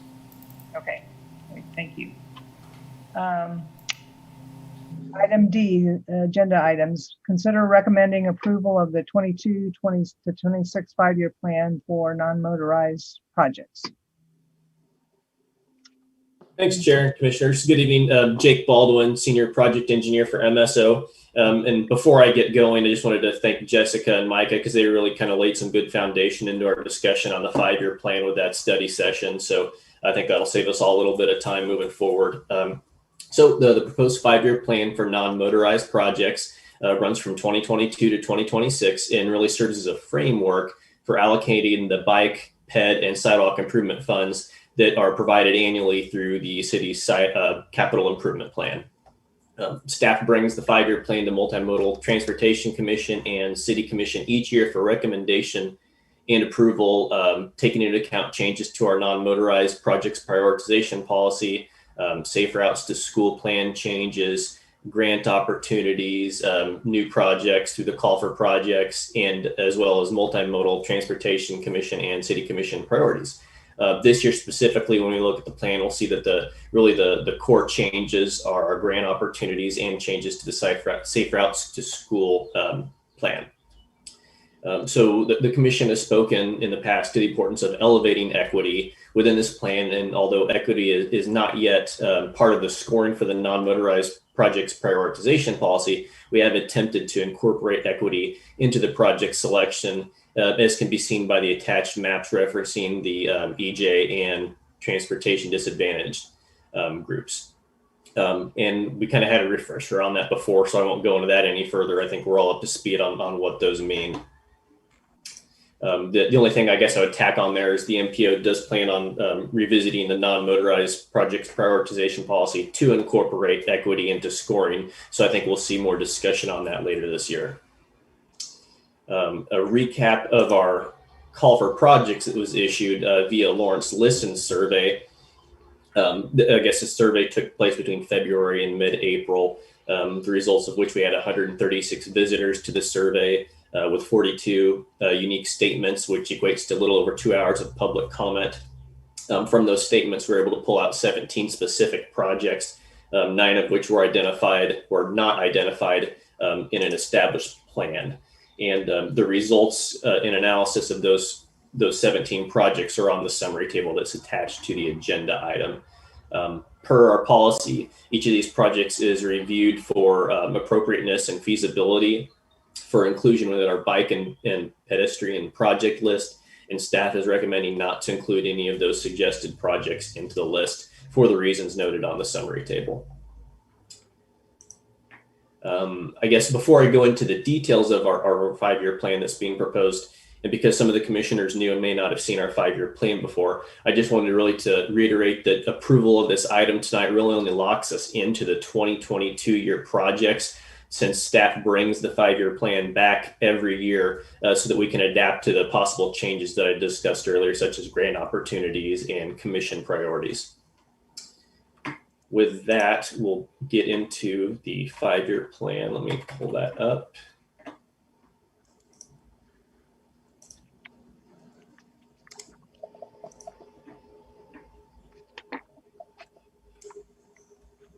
And I'm hoping you're all seeing this now, so I will zoom in and we'll begin by discussing our bike projects. So as you can see, this list is populated heavily with our 6th Street Shared Use Path project in 4 of the 5 years, beginning in 2022 with our 2 easternmost project segments, those being from Iowa Street to Wisconsin and then Lawrence Avenue to Iowa. And one of the reasons that these projects appear for design in 2022 was that KDOT really approached us and asked us to apply for a federal transit AIC grant in relation to these projects that we've previously applied for in TA grants. And that AIC grant is the same grant that is funding our Naismith Mobility Enhancement Project that is being designed currently and will go to construction next year, I believe. So this is a grant that we're just kind of getting familiar with, and we're being encouraged to apply for in terms of mobility enhancement. That's one of the focus areas of that grant, is providing access via sidewalk and shared use path to transit stops. So we are working with transit on that application. We're actually kind of in the second phase of that application process. We submitted a concept paper, and that really gives KDOT a chance to examine the appropriateness of that application. And we were then awarded the actual application, kind of weeding out those projects that don't really need to be applying for this funding. So we kind of made it past that first step, and we now have a July deadline to submit our application for our 6th Street Shared Use Path. And again, that could end up funding construction for a single or multiple segments. We just don't know yet. So we want to plan by putting in design for 2022.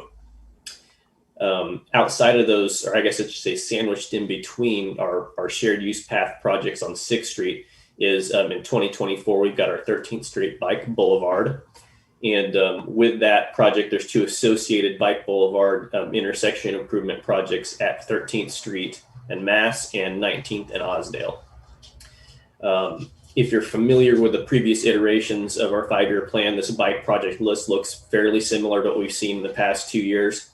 However, as we go into discussing our pedestrian projects, there's going to be a lot of dissimilarities, and namely that's because of our changes to the Safe Routes to School plan. That's really changed the scoring of almost every project. So staff really had to kind of take a fresh look at what projects were being proposed in the 5-year plan and make sure we're prioritizing the higher scoring ones after these changes.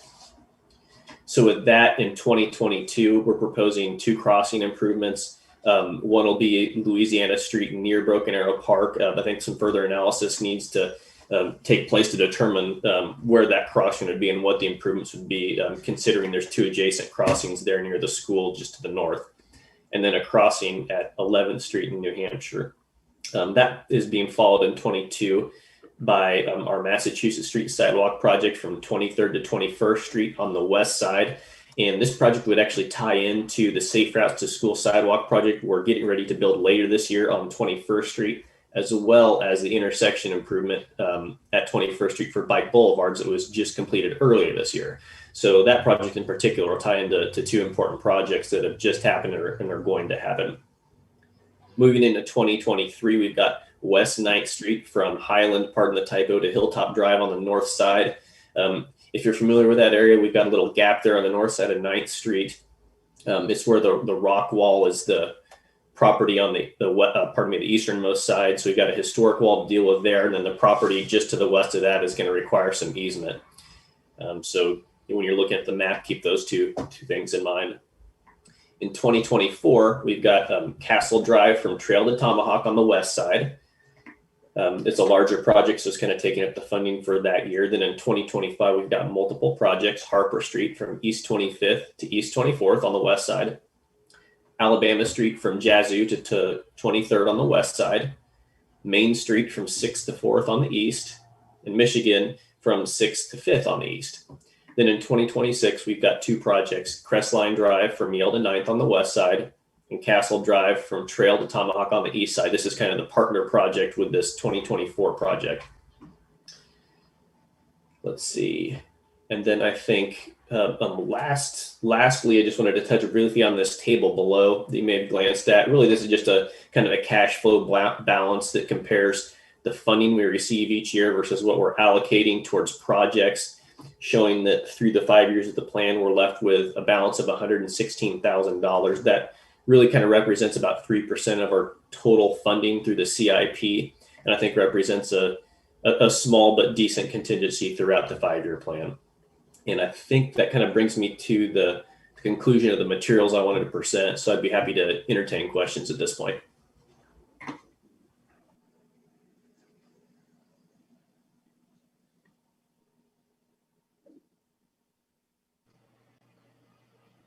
Any questions from commissioners? Yeah, this is Steve Evans. A couple of questions. To get to this point, I know we've had several meetings in the last couple of 2, 3, 4 months around these projects. And so my question for staff would be, we've seen some of this before. This is not the first time we've seen this. Am I correct, Jake? Well, Jake Baldwin, Senior Project Engineer with MSO. As I said, Steve, I think the bike projects are very similar to the past iterations that we've seen, but a lot of those pedestrian projects are going to be projects we probably haven't discussed before. So a lot of that, almost all the pedestrian projects on previous iterations were kind of downscored, and so don't appear on this version of the plan. Mm-hmm.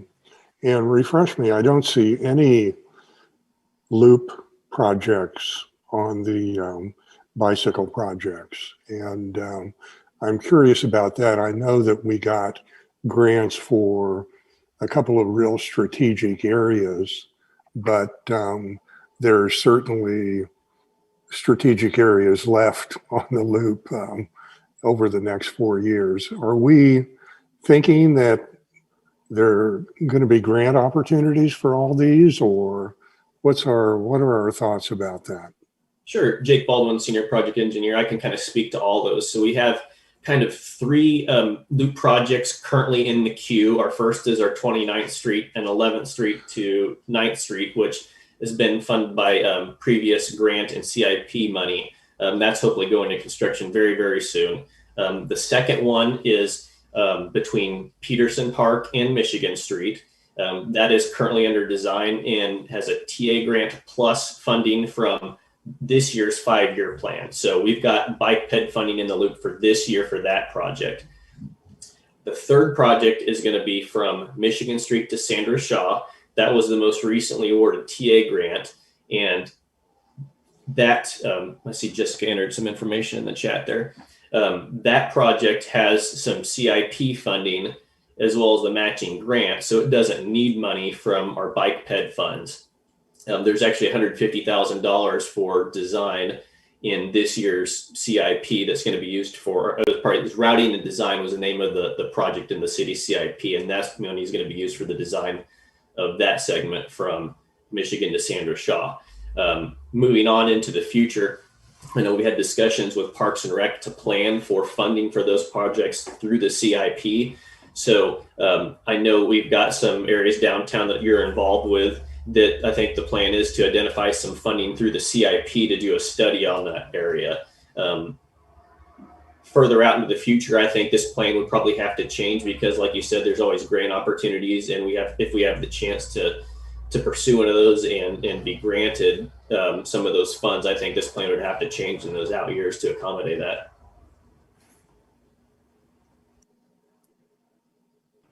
Thank you, Excuse me, Jake. I'm all MMTC. set. Oh, sorry. I was just going to ask if it's possible to at least still include these on the CIP, even if they're already funded. It'd just be nice to kind of see them in context, really.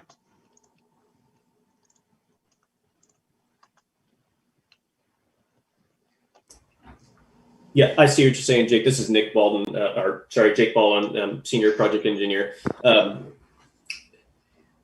I would be hesitant to include them on this list just because this is kind of allocating the funding we've got. But if there's another way we can include them, maybe through I think the bike dashboard might be a better way to do that. You could see it visually, but definitely open to suggestions. I guess the reason I bring it up is because there is a capital project on here in 2023, the shared use paths from Iowa to Wisconsin that will be mostly covered by a grant. And that's a similar funding mechanism to how at least one of the Lawrence Loop portions is going to be funded. So could you just put it as the total amount it's going to be for construction, and then right beneath it, well, it's actually being funded by something else. So I don't know, just a thought.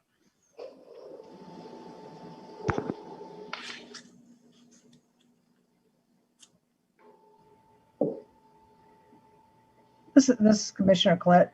Remind me, AIC, what that stands for again? Sure. Jake Baldwin, Senior Project Engineer, Access, Innovation, and Collaboration. Okay, great. If that funding doesn't come through, what will happen to those projects that are relying on that funding? Will they move to out years, or will there be a different source of funding? Jake Baldwin, Senior Project Engineer. I think our 2022 projects would not change. I think our project list and the prioritization scores of those projects indicate that we probably still need to fund those no matter what, at least the design. So yes, I think out year, we would probably have to reconsider that next year if we don't get a grant, that we've got to fund them a different way, if through more funding from our bike ped funds or postponing it until we have another grant opportunity.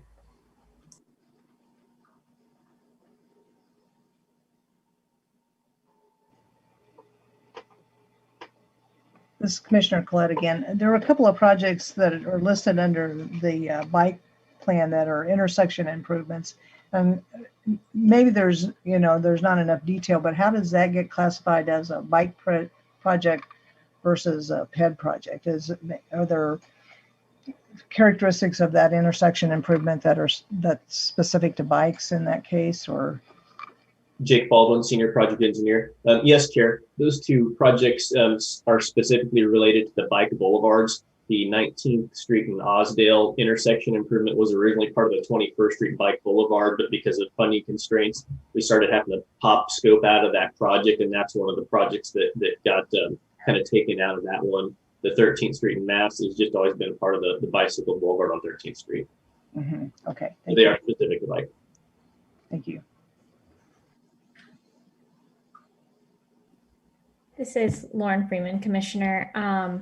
I'm curious if you have maybe like a general explanation as to why the pedestrian projects changed so much. I know we had kind of different prioritization criteria. Do you have some theories as to like why that impacted it so much and kind of what we're seeing there? Sure, Jake Baldwin, Senior Project Engineer, and I might ask Jessica to step in if I fail to say something here. But with the plan, the Safe Routes to School plan gets updated every 5 years, and this was the year that it got updated. So we had some route changes, and the Safe Routes score very high within our non-motorized plan. So if one of the changes we made was on local streets, we said a safe route's only going to be required on one side. So if that already had a sidewalk on one side, it went from being scored for a safe route to not being scored for a safe route, and that really dropped it in the list. So with those route changes, we had some sidewalk segments and projects get scored much higher, and then others get scored much lower. Jessica, do you want to add anything to that? Jessica Martinger, Transportation Planning Manager. The only other thing is in some cases, there was also new routes identified. And so that would have added projects to the list for consideration, which would have gotten scored. And of course, they get scored pretty highly because we've prioritized routes along for safe routes as a high score. So that shifted the list quite a bit.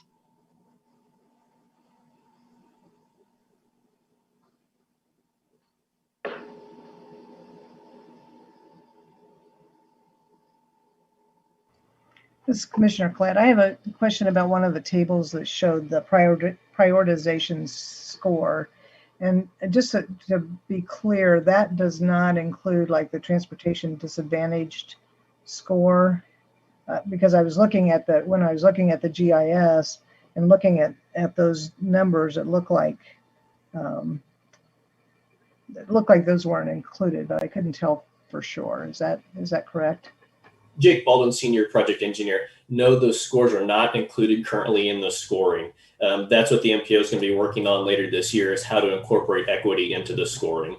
But we just wanted to show that on maps, just to let you know that staff is considering equity when we choose projects from our list. All right, great, thank you. If I can add to that real quick, Jessica Mortinger, Transportation Planning Manager. So we know that one of the work programs we're going to do this year is to update the pedestrian plan. And so we recognize that we anticipate there could be some additional changes to the project list. And so one of the things or some other criteria we want to reevaluate for scoring. And so rather than, because we don't feel like it will impact a lot of the projects already at the top of the list for a single year of project improvement, we wanted to not update the scoring and then have to update it again after we finish the pedestrian plan. We wanted to do it one time. So that was kind of our thought process behind investing more time to update the prioritization now versus waiting a year to do it.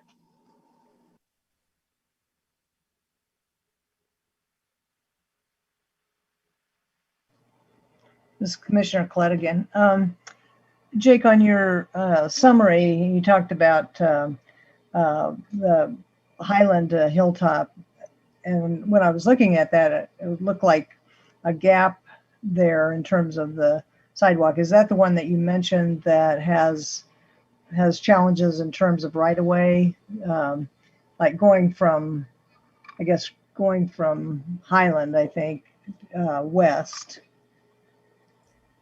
It looks like there's a sidewalk there, but the project doesn't quite go there. So I'm assuming, I was trying to remember that area. Is there a right-of-way issue right there where it stops? Jake Baldwin, Senior Project Engineer. Right-of-way challenge or right-of-way opportunity, I guess it depends on how you look at it. But yes, there would be easement needed to construct that project. Okay. And so that's why it's not included in this project list. Well, are we talking about P025 in 2023? Yes, and going west. You look at it and it looks. I mean, there's a sidewalk coming from the west, and then that segment that's east of there with a gap in between. And I just wondered, why the project wouldn't include all the way to connect to the existing sidewalk. Dave Cronin, City Engineer. Jake, I think it might be just the way that it got put on the map. Looking at that map, your project, yeah, there you go. I think the intention is to go all the way to the ramp there, correct, Jake? Jake Baldwin, Senior Project Engineer. Yes, this whole project would be connecting Highland Drive to, I should say, east of Hilltop Drive. Okay. Make interconnection because we've got the controlled crossing there. Okay, okay, great, thank you.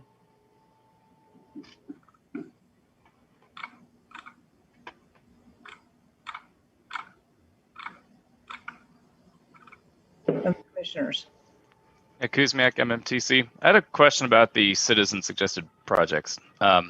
So I can understand that a couple of them that were submitted either coincide with plans that are already in place, or they're not on the overall bike plans or pedestrian plans. But there was a couple that actually did look pretty useful.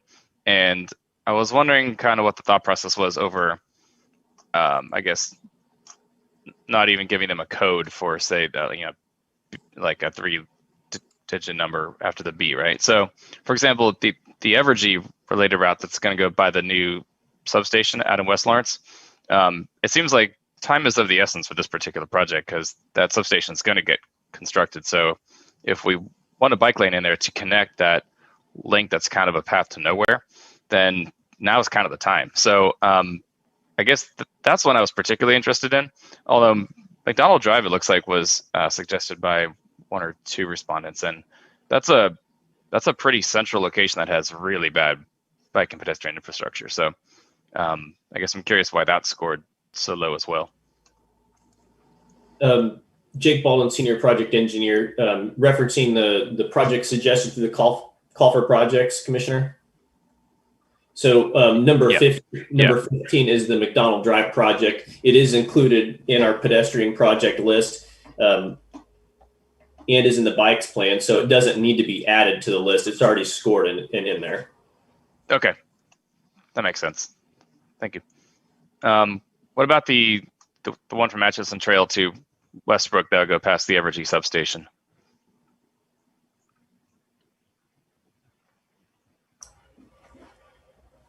Jake Baldwin, Senior Project Engineer. Which number is that, Commissioner? In the citizen suggested projects. Let me bring it up here real quick. I'm seeing the comments. I'm trying to think of where in the attachment I saw the suggestions. Oh, here we go. Gotcha. I think you're talking about number 13. Yep. That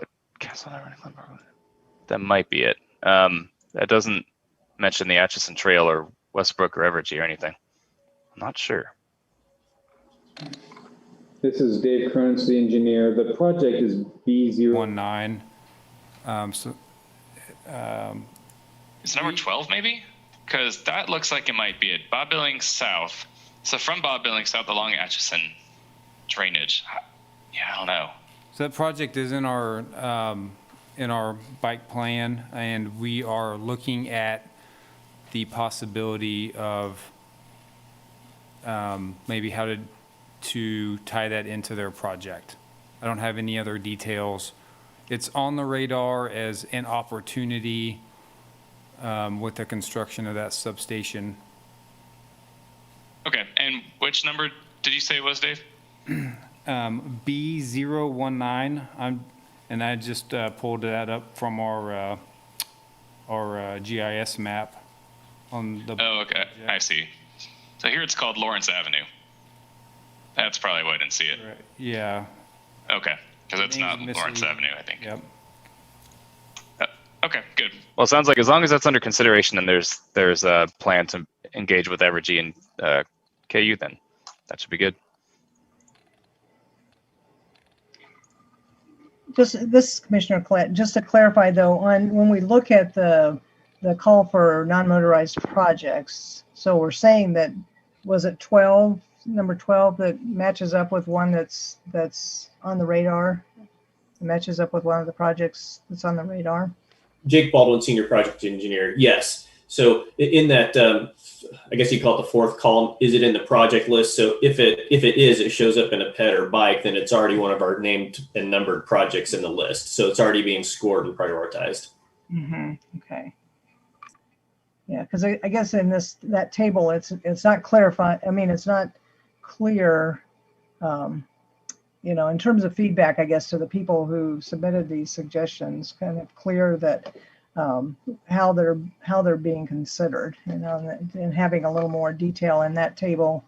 If people are looking at that, to be able to understand, where we're at in the process. That it's something that's not going to be considered, or that it is, but it's it's down the road just a little bit.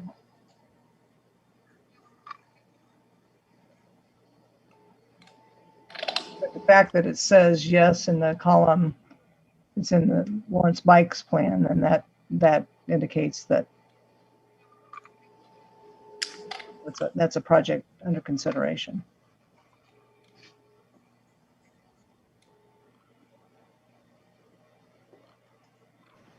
Nick Kuzmiak, MMTC. I had a kind of more random technical question here. For pedestrian projects P066 and 065, they're really expensive on a linear foot basis. What is special about that? Otherwise, mundane block of suburbia that makes it so expensive, like 10 times as much as any other project on a linear foot basis.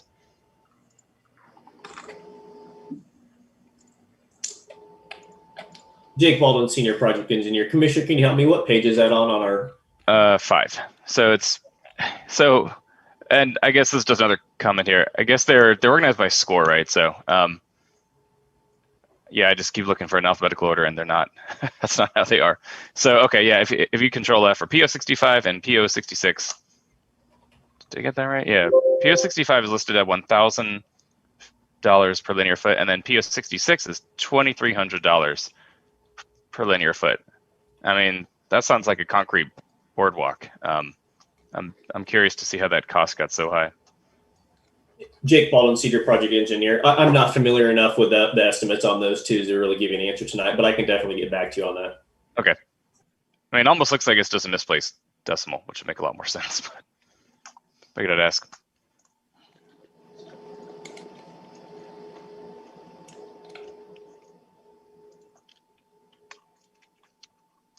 Other questions or comments?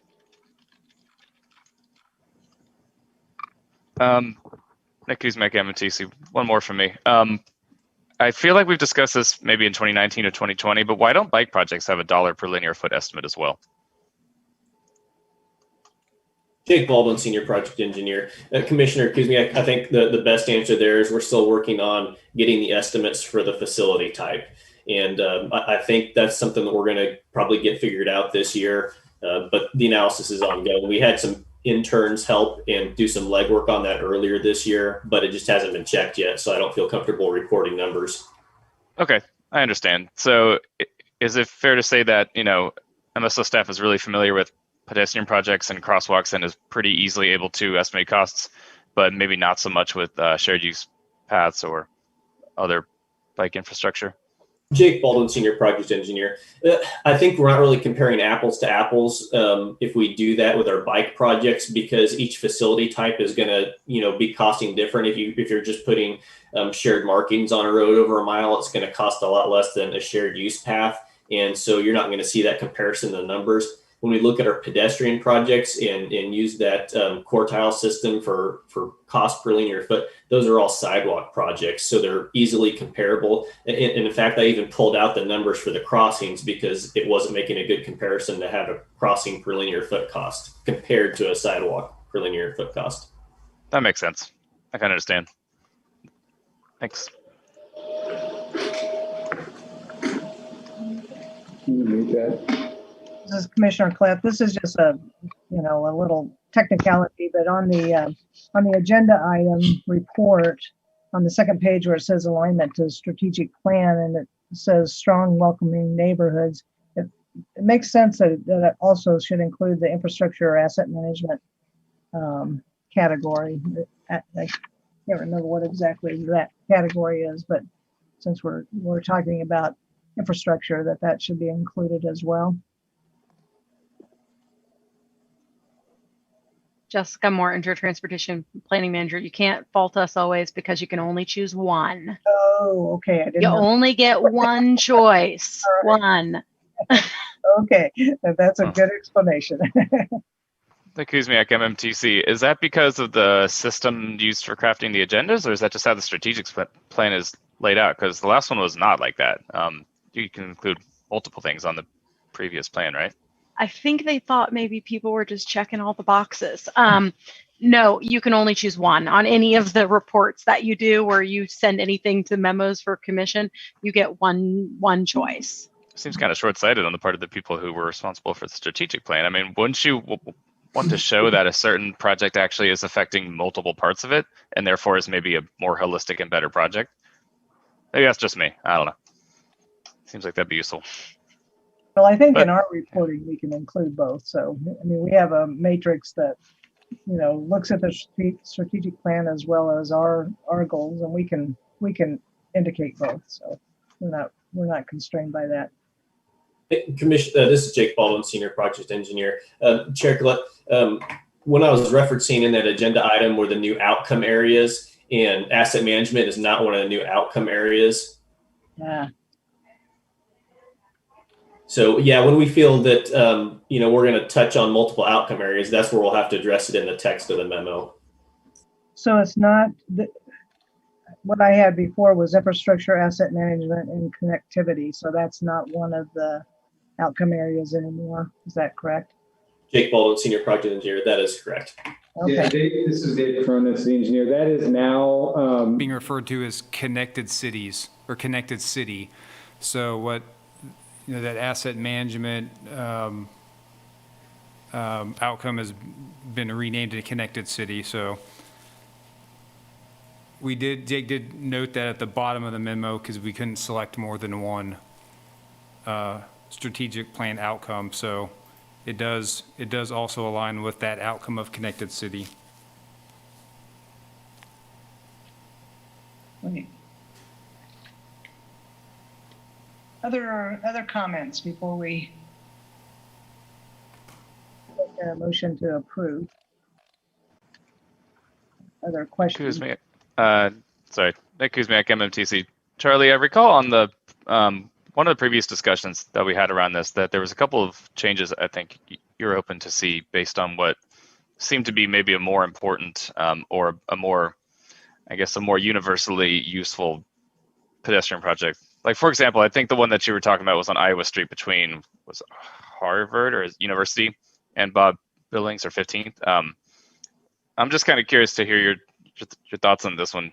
If there was any, I guess, orders that we should shift based on things that maybe don't come out quite as explicitly in the pure rankings. And sorry to put you on the spot. I just feel like you usually have pretty good ideas around this stuff. So. Well, sure. Commissioner Bryan, MMTC.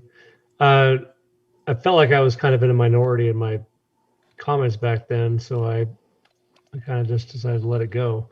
My concern primarily is that it's a major arterial, it's a highway, and the way a pedestrian would navigate the east side of Iowa at that section, there's nothing that warns them that the sidewalk ends, and then they have to either backtrack going back north to the intersection where there's a stoplight, or they can just decide on their own to cross, jaywalk, which seems dangerous. And so I just feel like there's a kind of unique situation with that stretch of Iowa Street that if it can be built, I would prioritize that just by that principle.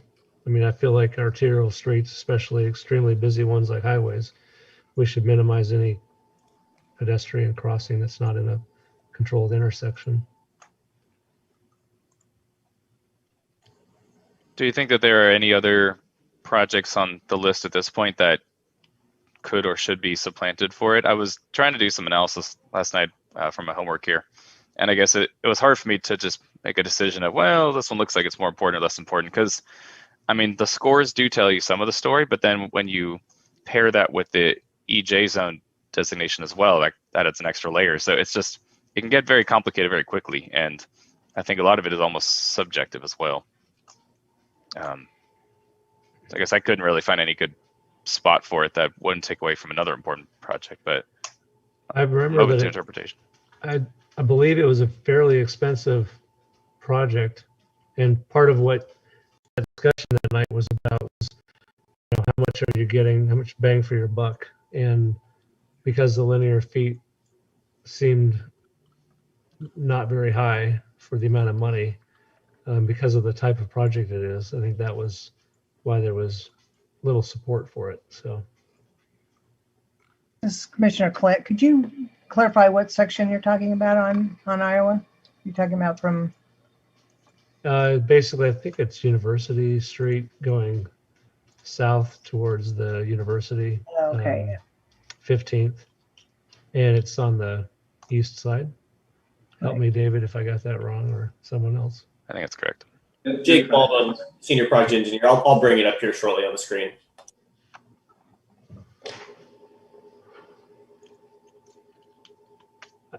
My concern is that I really appreciate having the sort of the complex approach that we have now to thinking about these projects.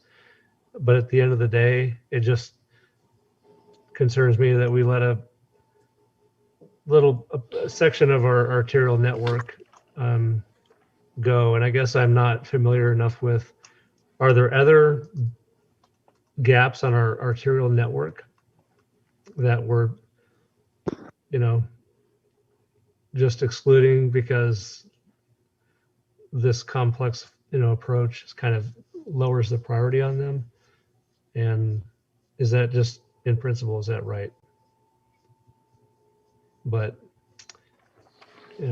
I also appreciate the work the staff has done to provide a way to put context around the entire set of projects. I guess I may ask the question of staff. I mean, is there, other than the fact that it doesn't seem like a very cost-effective project, are there concerns about leaving that gap in the sidewalk network that you have? Jake Baldwin, Senior Project Engineer. I believe the concern was always based around that cost per linear foot, recognizing that it was going to take a lot of funding from within this program to complete this project.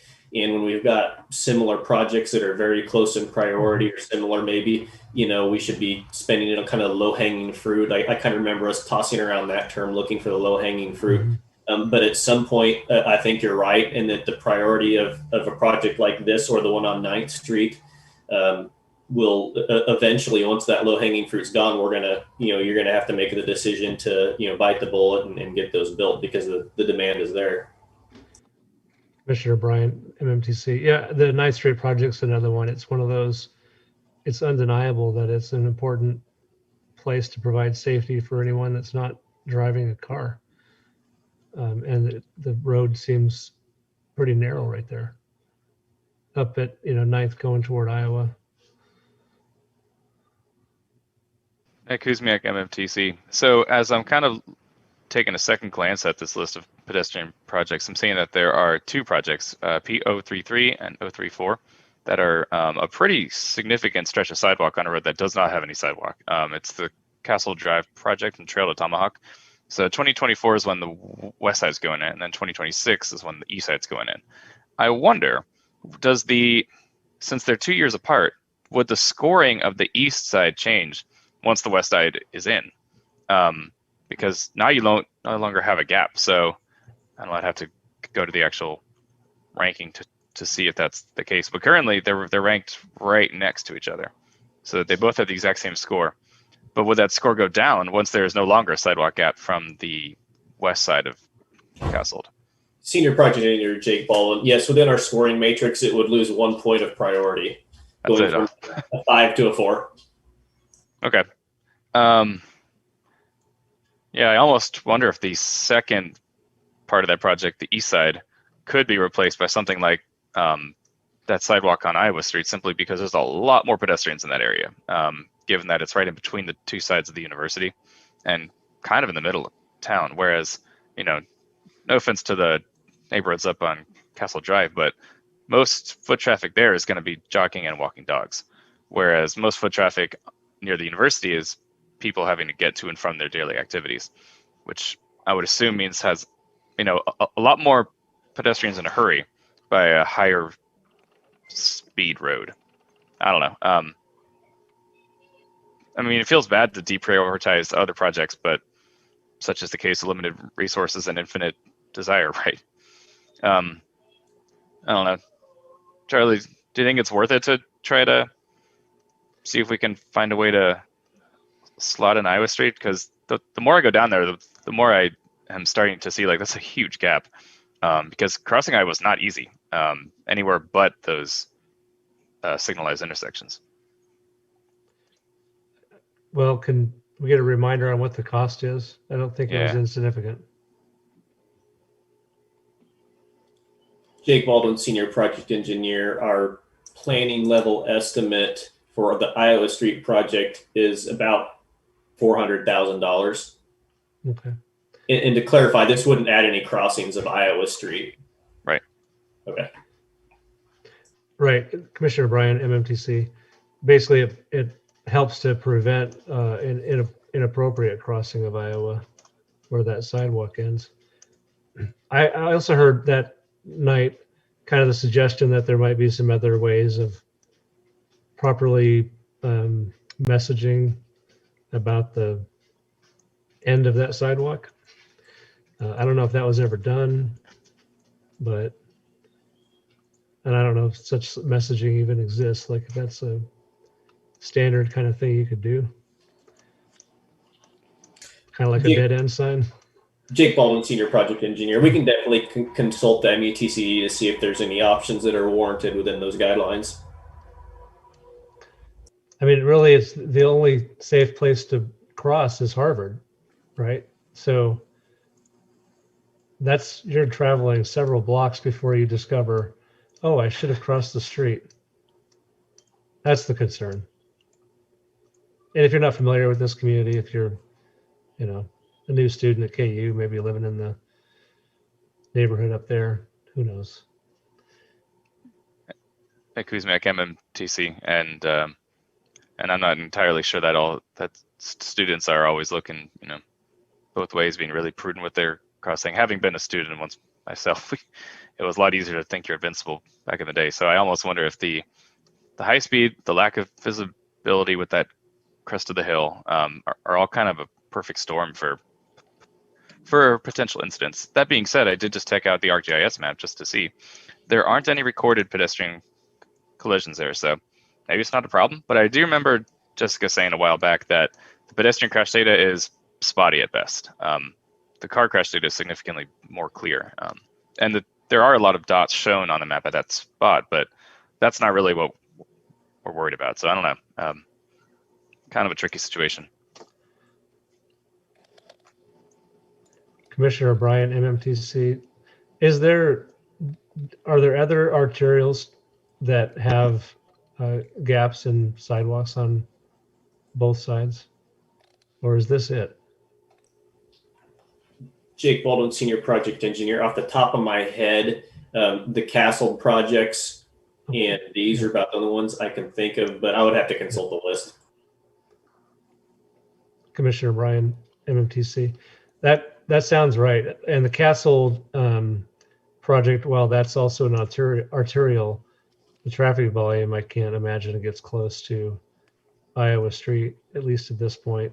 Even when that, I think even fully developed, I'm not sure that traffic volume would ever estimate to be close to what it is on Iowa.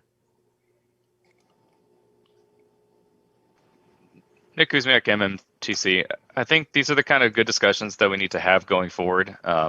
As we noted in the latter half of last year, there is some change that could happen once we really dig deeper into these rankings and see what they mean. I'm wondering if at this point it's probably best to table the discussion for a latter part of the year when we'll maybe discuss future years of the CIP. Mostly because, as we've learned, every once in a while, grants happen, funding happens, things change. Projects that look like we're going to be on the hook for the entire budget turn out to be you're only on the hook for 10% of the budget. So, I mean, it's always possible that there could be a spot opening up or a need to shift around projects. So, I mean, I would say, looking at this list as of now, 2022, 2023, 2024, they all look pretty good to me, personally. It's the latter 2 years that are more questionable, but also more subject to change as time passes. So I don't know how the rest of y'all feel about that, but it seems to me, at least, like I'd be ready to do a motion to approve at this point. Any other discussion?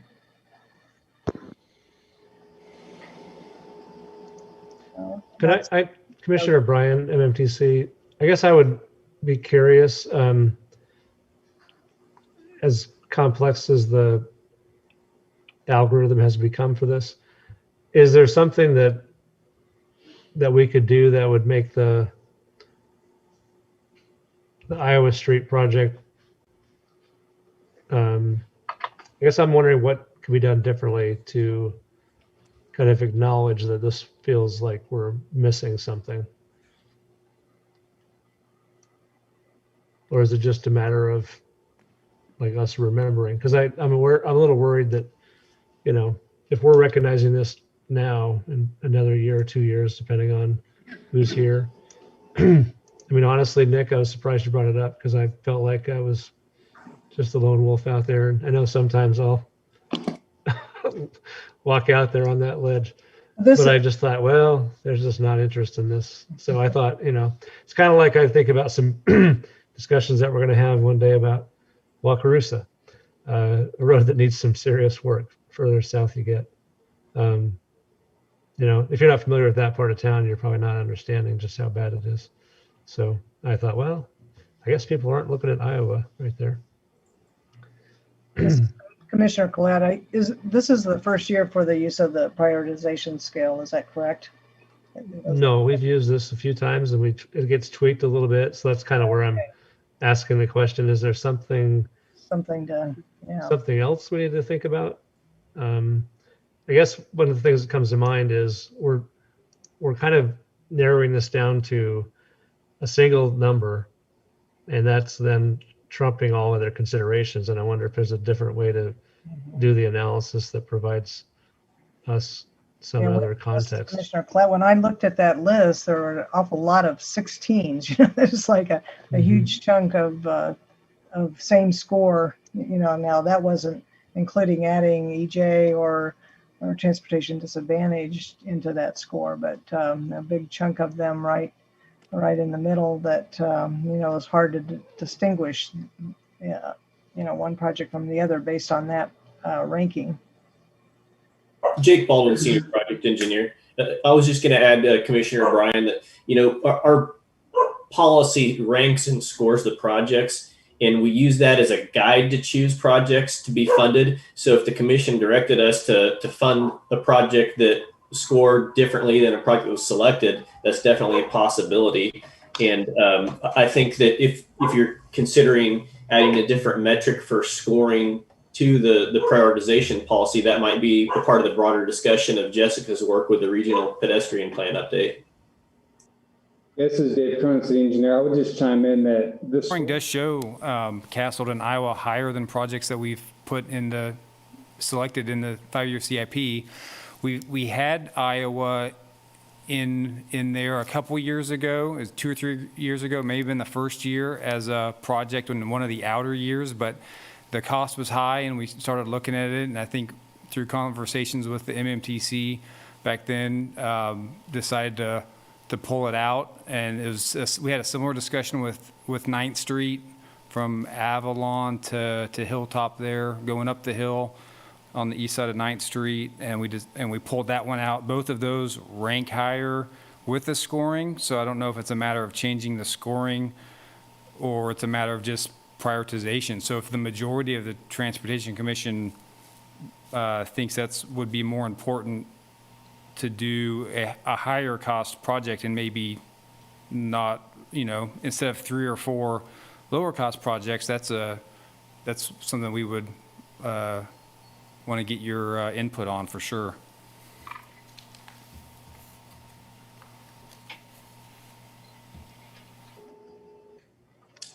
Commissioner Bryan, MMTC. So I think that's really what this comes down to is, you know, that Iowa section is, you know, there's an opportunity cost. So if you went there, then you got to probably defer any project until the 2025 where you have additional funding. I'm wondering if there are any other ways of finding funding to support that project with any KDOT programs. I mean, does that section seem just wholly inappropriate as a transportation alternatives or some other program that you guys are familiar with?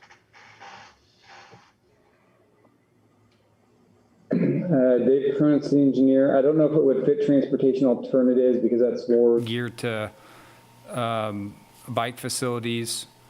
I mean, I can't think of one unless if there was a safety issue that if we had a known safety issue with crashes, there could be potential funding, but there's nothing that I could think of that would prioritize that for any of their KDOT programs. For Castle or Iowa, which are the arterial streets that don't have sidewalks on one side, don't have sidewalks on both sides, excuse me.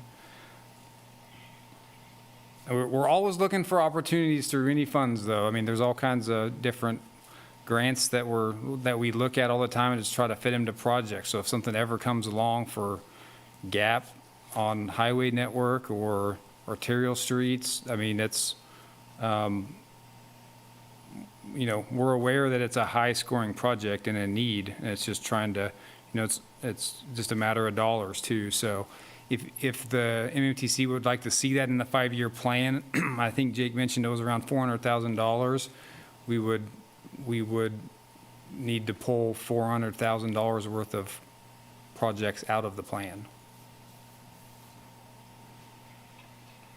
This is Commissioner Collette. What I would like to see, I think, is that we, use this list as presented tonight, the way it is. But as Jake said at the opening, those out-year projects, that can always change, and that we give some consideration this year to looking at that project and giving more thought to, whether there are other funding sources or, if we're willing to, to trade that project for, 2 or 3 other projects in the out years. But like Dave just said, there's always the chance of some additional funding that we're not thinking of right now.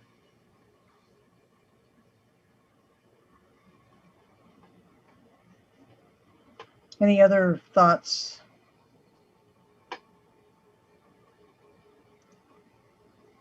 Well, I think at this point, I entertain a motion to approve the CIP as presented.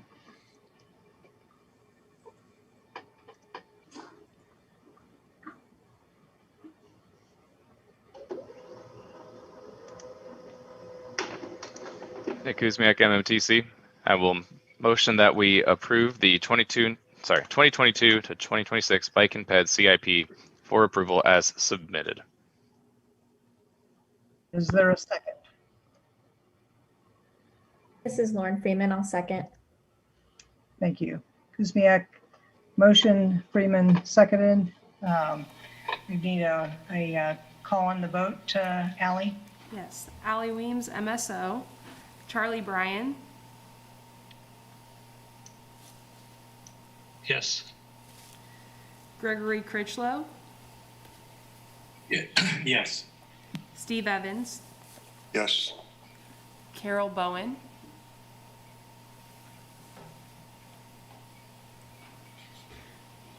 Nick Kuzmiak.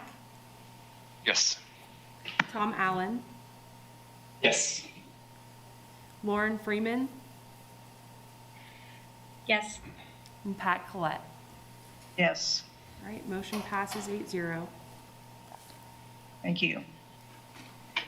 Okay, moving on. Consider approving the proposed budget for the 2021 Neighborhood Traffic Management Program.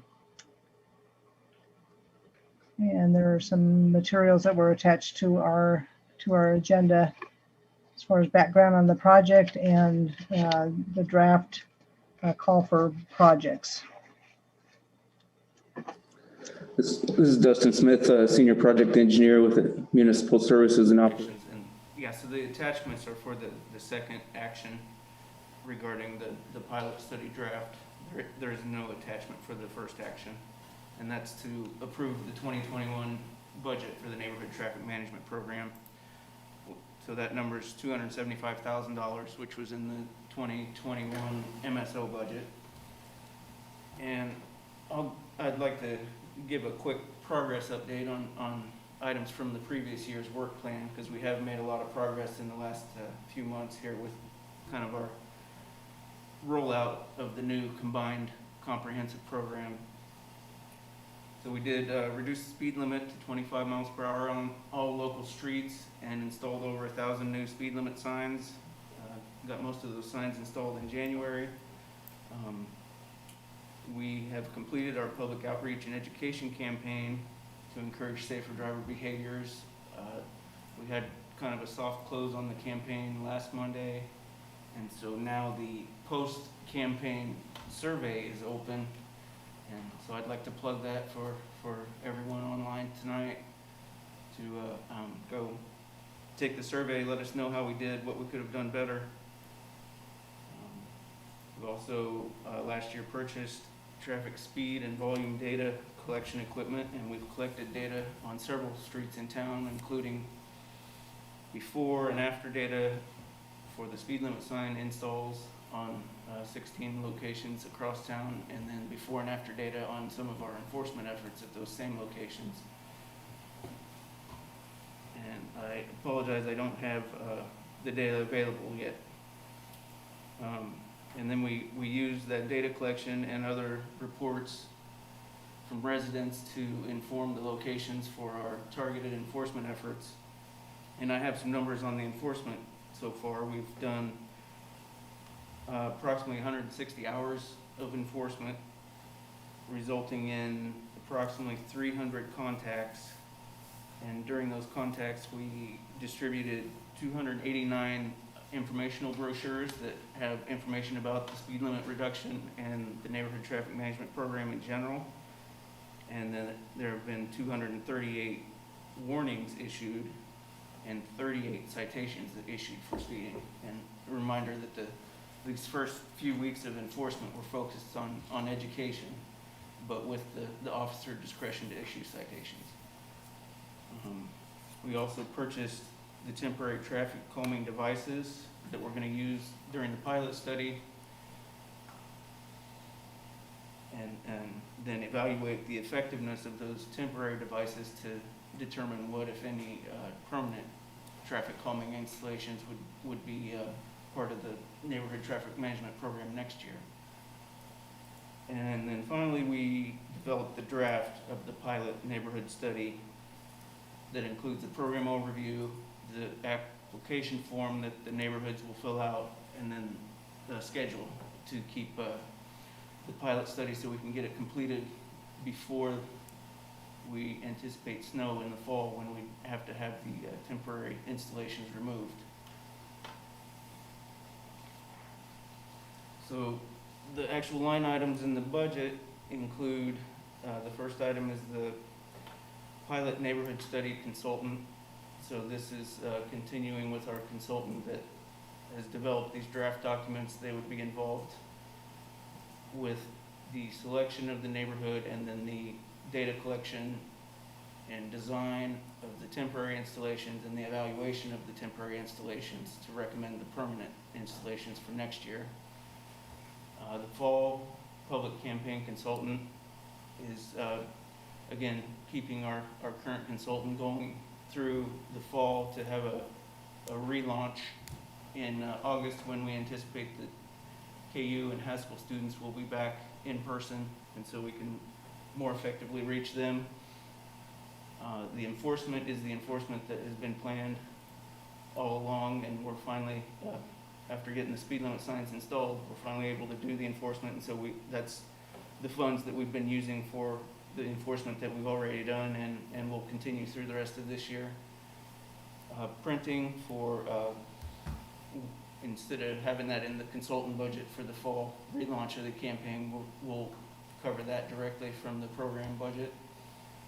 And then supplies are just kind of nuts and bolts to install the temporary traffic calming devices.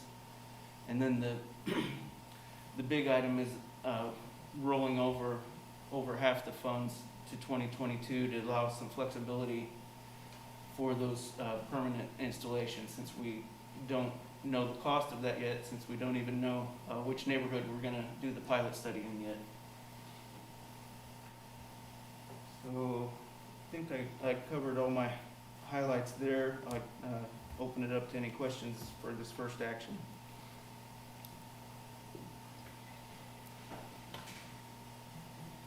This is Commissioner Collette. I'm curious about, is the pilot study tied to or connected to the data collected in the first phase? Is there a relationship between the work that's been done so far and kind of the criteria for the pilot study? It's Dustin Smith with MSO. I guess the answer would be not necessarily. I think we did try to distribute the data collection efforts across town, and so there is a chance that your neighborhood has some data collected that you could use as part of your application, but not necessarily. We just didn't have the capacity to collect data in all the neighborhoods on the front end. This is Commissioner Collette. My second question is there any, since there's, $270 or $200 or $150,000 rollover, is there any possibility that 2 pilot studies could be funded? In this budget, I don't see exactly how that's broken out as far as what the, other than, printing and all of that kind of stuff. Some of it seems like it wouldn't be duplicated necessarily, and whether there was a potential for funding 2 pilot studies, which might reduce some of the rollover to 2022, but perhaps not all of it. It just seems like it'd give us more information in terms of 2 different neighborhoods, maybe 2 different approaches, that would inform future action. It's Dustin Smith with MSO, and that's a great question, because the one thing we've really struggled with kind of outlining the application process and the selection process is how to define what a neighborhood is, because that will look different in different areas of town, and how to determine what's a reasonable size of a neighborhood that we can effectively study in 1 year. And so, but I guess I would see potential that if there are applications for a couple smaller footprint areas, that it would be possible to do multiple areas in this first pilot study. Yeah, this is Commissioner Collette. That's something that I would really like to see considered as part of this budget. Okay. Yep. Other comments or questions? Nick Kuzmiak, Mmtc. Given that not everybody's vaccinated yet, is there a way that this could be done online? A lot of neighborhood associations haven't had any in-person meetings for about a year or so. So is there a way to still gather signatures, but not by passing around a sheet of paper? Dustin Smith with MSO. That's another good question. I actually hadn't considered that, but a good point. And I think a digital signature would be, obviously as valid as a hard copy. Quick follow-up question. Those programs usually cost money, and I think since a lot of neighborhoods recently got cut funding, there may not be room in the budget for, $100 annual subscription to SkySlope or DocuSign or something. Is there any, functionality that the city could take advantage of that you guys already have that could assist neighborhoods in doing something like this? I feel like this may be jumping the gun. I know that the city recently approved hiring 4 neighborhood planners, and it seems like that's probably the route that this could take if they were in place, but they're not, obviously. So I guess it's kind of an unfortunate time to try to do this without contact and without those neighborhood planners, but I would encourage some way to try to make, a non-fancy program digital signature still valid. And I don't know how to do that without inviting just copying and pasting people's names into a program. So I don't know what the answer is, but maybe somebody in the IT department has a tool they could recommend. Dustin Smith with MSO. I agree. It's We need to look into and hopefully be able to facilitate that with no cost to the neighborhoods.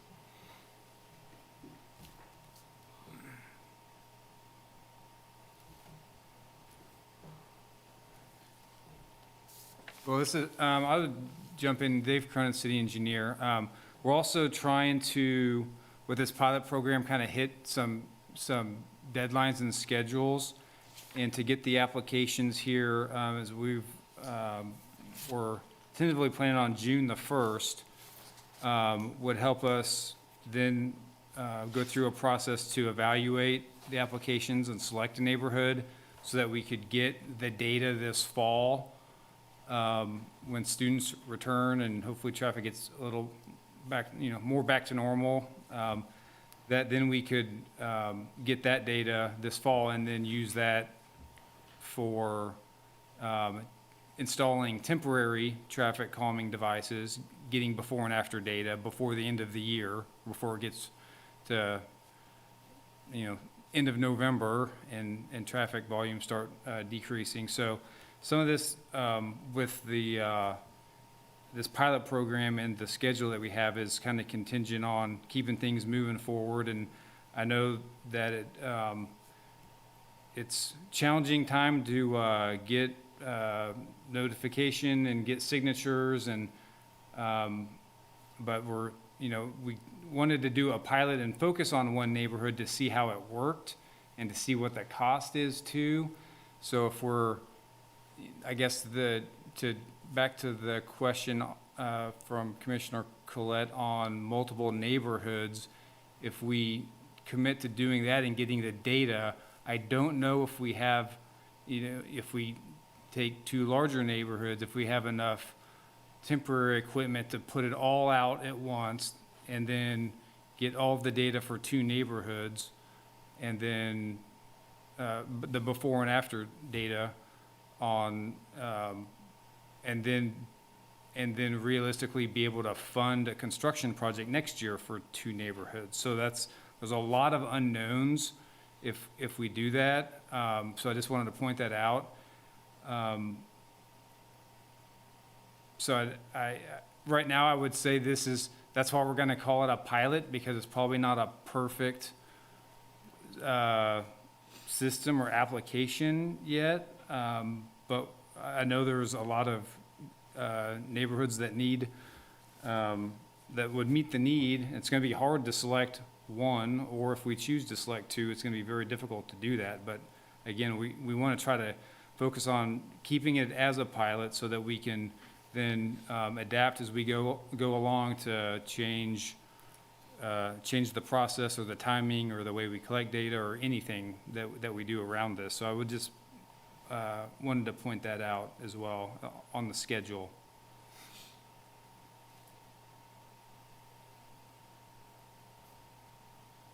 This is Commissioner Collette. I guess, given that, could we leave it open that if, since you don't know the scale of the projects that you might get, and something might be, like we discussed, maybe it's a larger neighborhood and more complex, but, in some cases, maybe it's a very limited scope proposal, so that, to leave it open that it would be 1 to 2 projects funded and based on what projects you received, what proposals you received from neighborhoods. Dave Cronin, city engineer, I think we could leave it open at this point. And have that discussion as we get the applications. But I think when we bring those back and start looking at maybe the size or the neighborhoods that submit, then we may want to have this conversation on if we, depending on the scale and the size of the neighborhood, if we have the resources to do more than one. Right. Thank you. Other comments on the proposal for the budget? Pat, this is Steve Evans.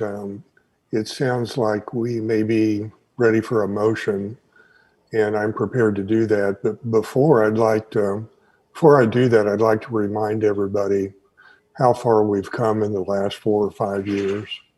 And, you're not, maybe Dustin and Dave, not seeing a whole lot of enthusiasm here, but it's hidden, I can guarantee you. And keeping in mind where we started the first year, we'd have 15 people lined up at City Hall to talk about traffic calming along 1 block or 2 blocks in a neighborhood. And although that was valid, and I think we made a difference in some of those cases, many of those cases, if you look at that point in time compared to this program that we're looking at now, we've traveled many, many miles. And I just really want to be complimentary to the work staff has done to get us where we are now. It's too bad that COVID has slowed this down a little bit, but this is a big deal to me. And I'm really very grateful that we have something like this that we can nip away at a little bit. So with that, thanking staff for all the work on this, I'd like to make a motion that we approve the proposed budget as presented for the 2021 Neighborhood Traffic Management Program. Thank you, Steve. Is there a second? Nick Kuzmiak, MMTC, I would second that. Thank you. And I would also say that partly the reason that the enthusiasm is hidden is because I, for one, actually at this point take it for granted because it's such a well-oiled machine of how well this is coming along. Great, thank you. Okay, motion by Evans, second by Kuzmiak. Ellie, could you take the vote, please? Allie Weems, MSO. Charlie Bryan. I vote to approve. Gregory Critchlow. Approve. Steve Evans. Approved. Carol Bowen. All right. Nick Kuzmiak. Approve. Tom Allen. Approve. Lauren Freeman. Approve. And Pat Collette. Approved. That passes 8-0. Thank you. Okay, moving on to the second Action item to provide feedback on the Neighborhood Traffic Management Program pilot study draft documents, and that was also attached to your packet. Dustin Smith with MSO again, and yeah, I think we kind of talked about some of this, or did get into the pilot study a little bit with the previous item. So again, we'll be selecting one neighborhood, possibly more, depending on what the applications look like, what the size of the scope of the individual applications allow for possibly more than one, and so then evaluate the existing condition and implement temporary traffic calming devices and evaluate the temporary devices for possible permanent installations next year. So the attachments include an overview of the pilot neighborhood study program, the application form that the neighborhoods would fill out, and then the schedule that we discussed a little bit earlier as well. So these documents, we did email all of these to the neighborhood association contacts that we have and the additional stakeholders that we've identified, a lot of them associated with the public outreach and education campaign stakeholders that helped us distribute materials for the campaign. And we did not receive any comments on the content of the documents, but there were several neighborhoods that expressed, enthusiasm and excitement to get the program started and participate in the program. And I think Dave covered pretty well that the schedule is kind of driven by, making sure we get everything completed so we can pull up the temporary stuff before bad weather in the winter, and to be able to do the evaluation when the students are are active and in town in the fall. And with that, I'll open up to any questions again.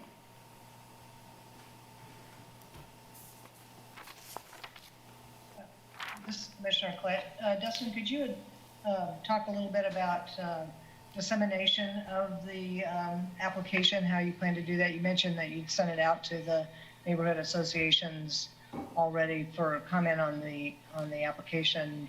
What would you envision as far as outreach throughout the community? So, Dustin Smith with MSO. I would anticipate, we again would email those same contacts, but then we also did have a push on social media just to get these draft documents out and let people know that they were available for review and comment. And I guess we have discussed if we had a little longer timeline for these draft documents to keep everything on schedule. We discussed doing maybe a public style Q&A meeting, and I think that may be appropriate for when the application process is actually open to, I assume there are going to be lots of questions, and I think it would be helpful to have that in the public forum so everybody could get the same answers at the same time. That's a great idea. Other questions from commissioners? Or comments?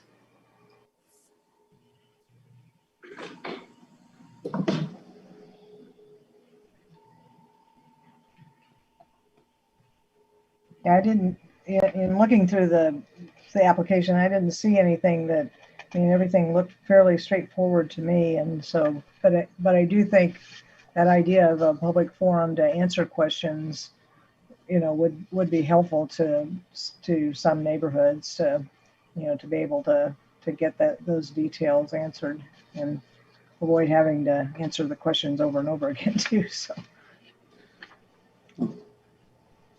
Dustin Smith with MSO. I may follow up. I forgot to mention that. Provided no major revision is required from anything we hear tonight, we intend to get the application out open tomorrow, and then the applications will be due June 1st.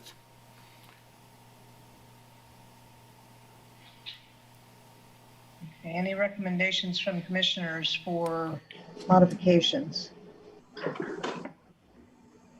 If not, then I'd This is entertain. Commissioner Bryan. Go ahead. Thank you.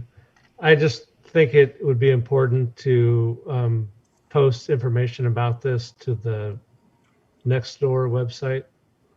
I know the city has an account and has used it quite a bit. I think that website would be a good place to reach neighborhoods that might be less organized.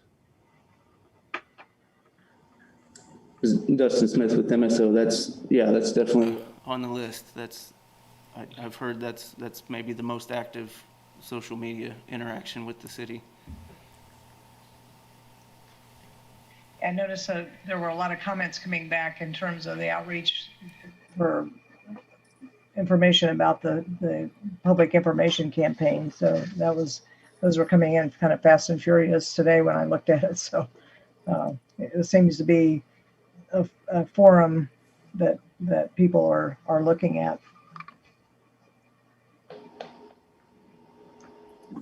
Okay, I entertain a motion for approving the draft neighborhood traffic management pilot program application. This is Dave Cronin, City Engineer. I don't know if we need a motion on this. I think we have pretty good direction. We will, a couple of things that, as far as the 1 versus 2 neighborhoods, we did put in there, we anticipate 1 neighborhood, but that would still leave us open to selecting 2. The other thing was getting signatures. We'll see if there's anything we can do to help that process out instead of getting physical signatures. So those are a couple of things that we will be flexible on as we release this, and then have a information meeting with the neighborhoods before we get proposals back, applications back, so. Okay. Thank you. All right, let's move on to staff items. Regional ITS.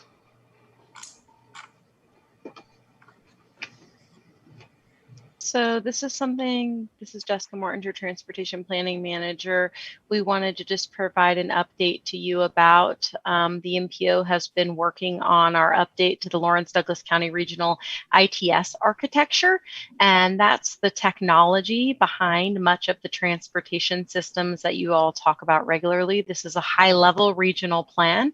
It's federally required, and it updates the existing plan that was done almost 7 years ago at this point. We're getting ready to impart later this week on a 15-day public comment period for this plan. And so you can look at the plan. We've included a list of the ITS projects because the entire plan isn't posted yet. We're working on finishing that for you to get a little insight about some of the work happening regionally around this. Might be something you want to consider in future discussions. I know you've probably had some conversation in the past about signal coordination as the city's deployed certain programs. A lot of it's operational. Other things like parking management or work zone management for ITS in the region. Do you want me just to keep going on the next one on the list, or do you entertain discussion about each of these? I guess this is Commissioner Kled. If there are any questions of Jessica about the ITS, I looked through that and it's an amazing list of potential applications over time. So, okay, why don't you go ahead then? Okay. The next item, just to update you about the process, is the countywide bikeway plan.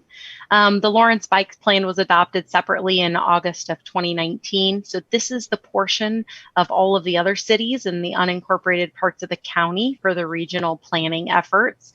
And so while it doesn't pertain to your implementation of projects, there is one particular thing of you to note, which is the plan provides a recommendation for routes of the U.S. Bike Network and the American Discovery Trail. And I know that's something the interstate connections that this group has mentioned before, although it's been a while ago. So that might be something you want to take a look at. We'll have a 30-day public comment period. Again, plan to start later this week. I don't have anything to show you yet. Or I guess I actually did include we put on the link on here for the draft plan, but this is not necessarily the one that's going out for public comment. This is the one that the BAC recently saw last week that they approved to go out to public comment. I think there's a few things we had to change on it, but that's that information. And for your consideration, there's some stuff you might just want to review as citizens or MMTC members. This is not a plan, though, that will come back for your consideration. Since it's not really in your jurisdiction to implement many of the elements of the unincorporated parts of the county or the small cities.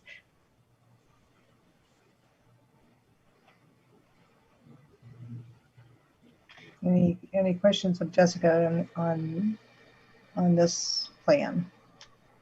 So we can just take a look at it, and if we have individual comments that we want to make to you, send those to you. Would that be well, I guess you'll have it. Yeah. When you post it. So yeah, Jessica Morton, your Transportation Planning Manager. Yeah, when we post it, there's the public comment period. So we have a few kind of specifically directed questions about it, about some of the stuff in the plan. Also, I think if we end up working to establish any of those routes or do anything that incorporates like signage or other stuff within the city, I think that would come back as a separate action or information item to you. Okay, great. Thank you. Gregory Critchlow with MMTC.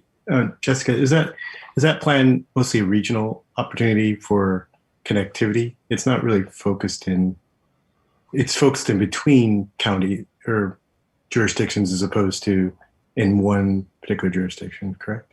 So it's everything in Douglas County except for Lawrence in terms of network. So it's Eudora, Baldwin City, Lecompton, and all the unincorporated parts of the county.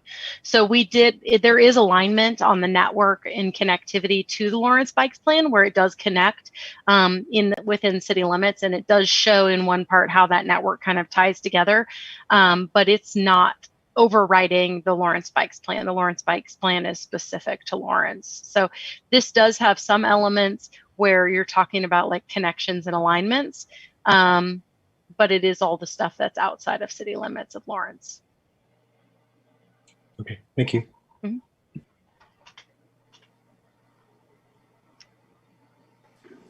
All right.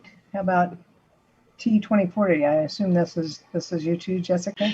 Yes, Jessica Mortinger, Transportation Planning Manager. We wanted to provide you an update that there have been it's just a data update of some measures that have been updated. So about quarterly, there are different measures when data becomes available to our T2040 performance report. That's the one I highlighted earlier with the 27 measures. And so there's some measures that have newly updated data, and that information is available for viewing on our website. And just to clarify, these were, when I looked at it, you said that before they didn't have targets, but now you've got those targets in there, or? Jessica Mortinger, Transportation Planning Manager. None of the local data points have targets. So of all the 27 measures, the ones that are federally required have federally required targets. You have to set a target. The local measures, since this was our first performance-based plan, and we were really unsure in some cases about data availability and reporting, we didn't set targets, we set trends. So we said, ideally, we'd like this to go up or we'd like it to go down. When we do the new plan, we'll decide if we're going to set targets for more this time as we're getting more accustomed to doing targets. However, this is nothing to do with targets or trends. This is just reporting on data. And so there's a process for us to do that as we accept more data to update the report, because formally updating the report updates that appendices in T2040. Okay. Great. Any questions from commissioners on the performance measures?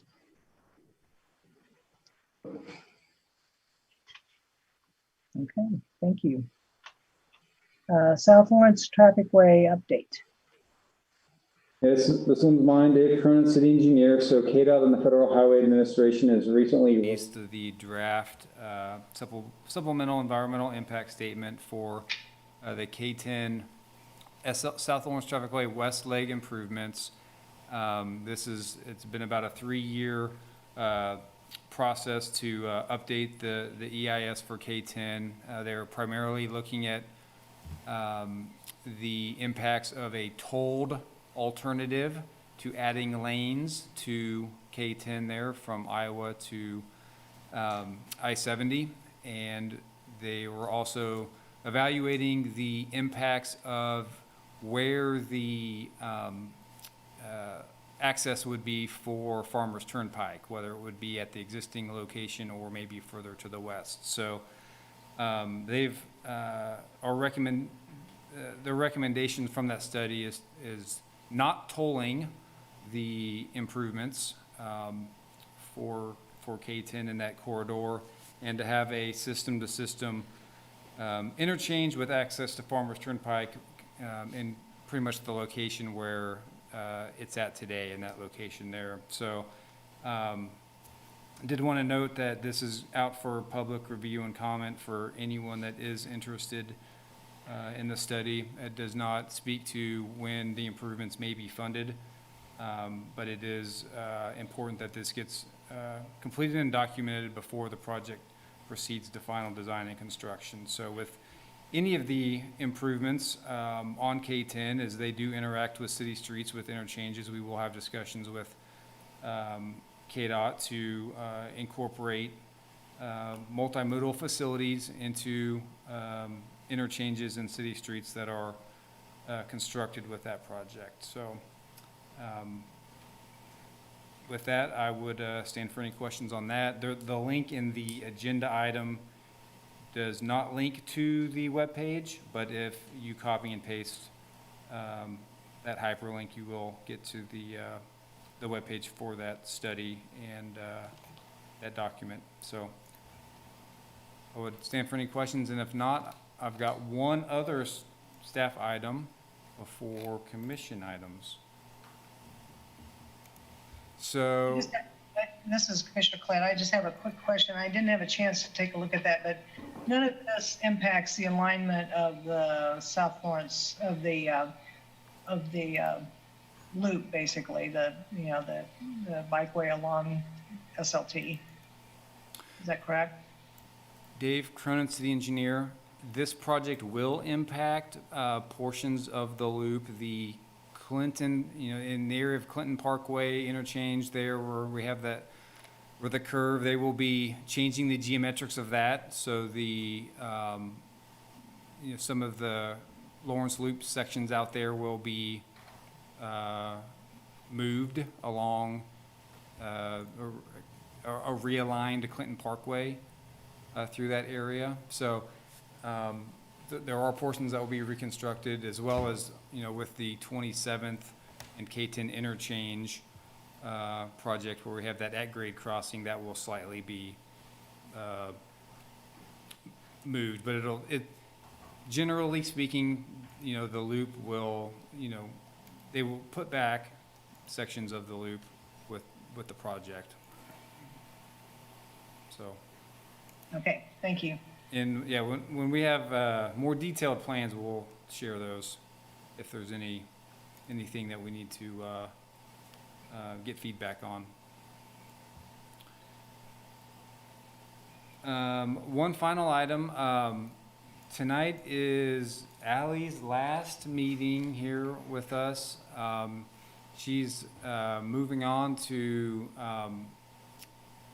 I guess, take a part-time internship with the city of Eudora as she begins studying for a degree in public administration at KU. So we want to wish her well. She really does a lot of work to help us out for minutes and agenda item posting and really, a lot of stuff. So running the meetings, and so just wanted to recognize her and all of her contributions, not only to this board and its work, but also to our department, that all the work that she does day to day. So wanted to thank Allie for her service, and then as well introduce everyone to Josephine Gonzalez, who's also with our administrative staff and our department, that has some insight to some of the work that we do, and Allie's been kind of training her here over the last couple of weeks to kind of take the reins and help us out going forward. So you'll see Josephine in the future, but just wanted to wish Allie well. Yeah, thank you, Allie. Congratulations. Thanks for all of your support. Thank you so much. You guys have been great. So that is all that I had for staff items, and there might be an announcement under commission items as well. So I'll just turn it over to commission items. Okay, great, thank you. First item on commission items, PTAC update. Nick, do you have the? I have a little bit. Nick Kuzmiak, MMTC, and PTAC in this capacity.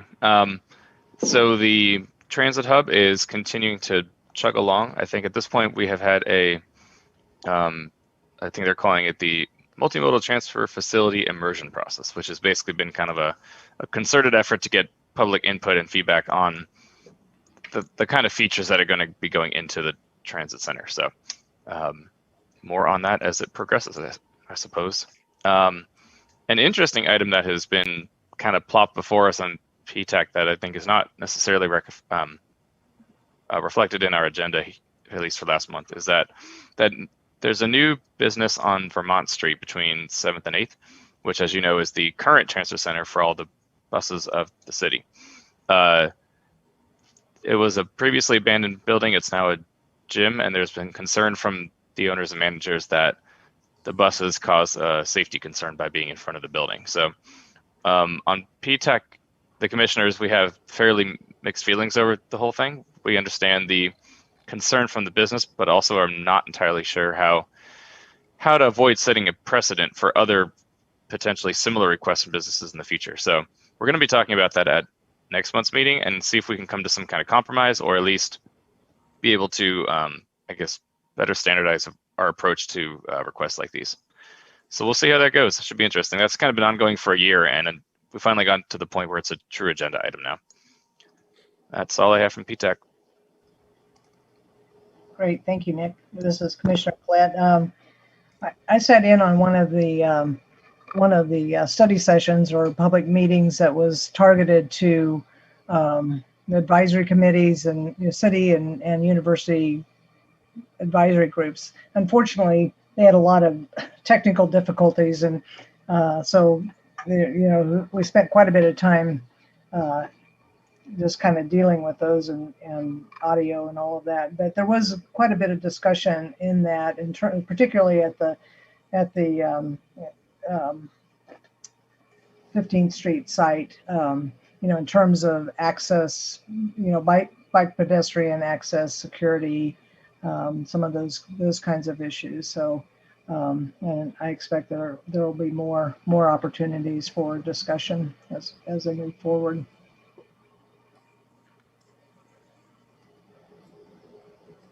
Okay, what about the Transit Route Redesign Committee update? Don't know.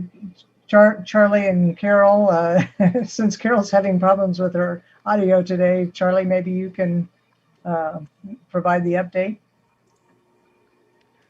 I don't have anything to update from the group. I think we had our meeting. The last meeting I attended was just over a month ago. So I think that was, I might have missed a meeting. My schedule's been a bit challenging lately with all the vaccination work we're doing at the health department. Yeah, I bet. This is Dave Cronin, city engineer. Looks like Carol, although we can't hear her audio, did put a note in the chat. Transit route redesign, the presentation and communication materials are being developed. It seems similar to our neighborhood communication efforts. And I believe today a survey went out.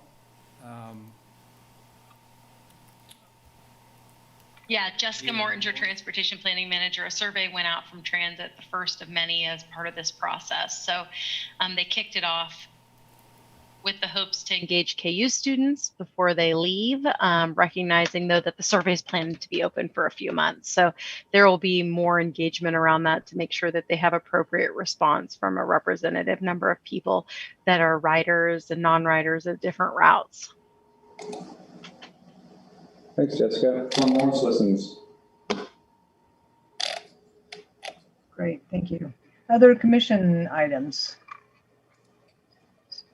Yes, Lauren.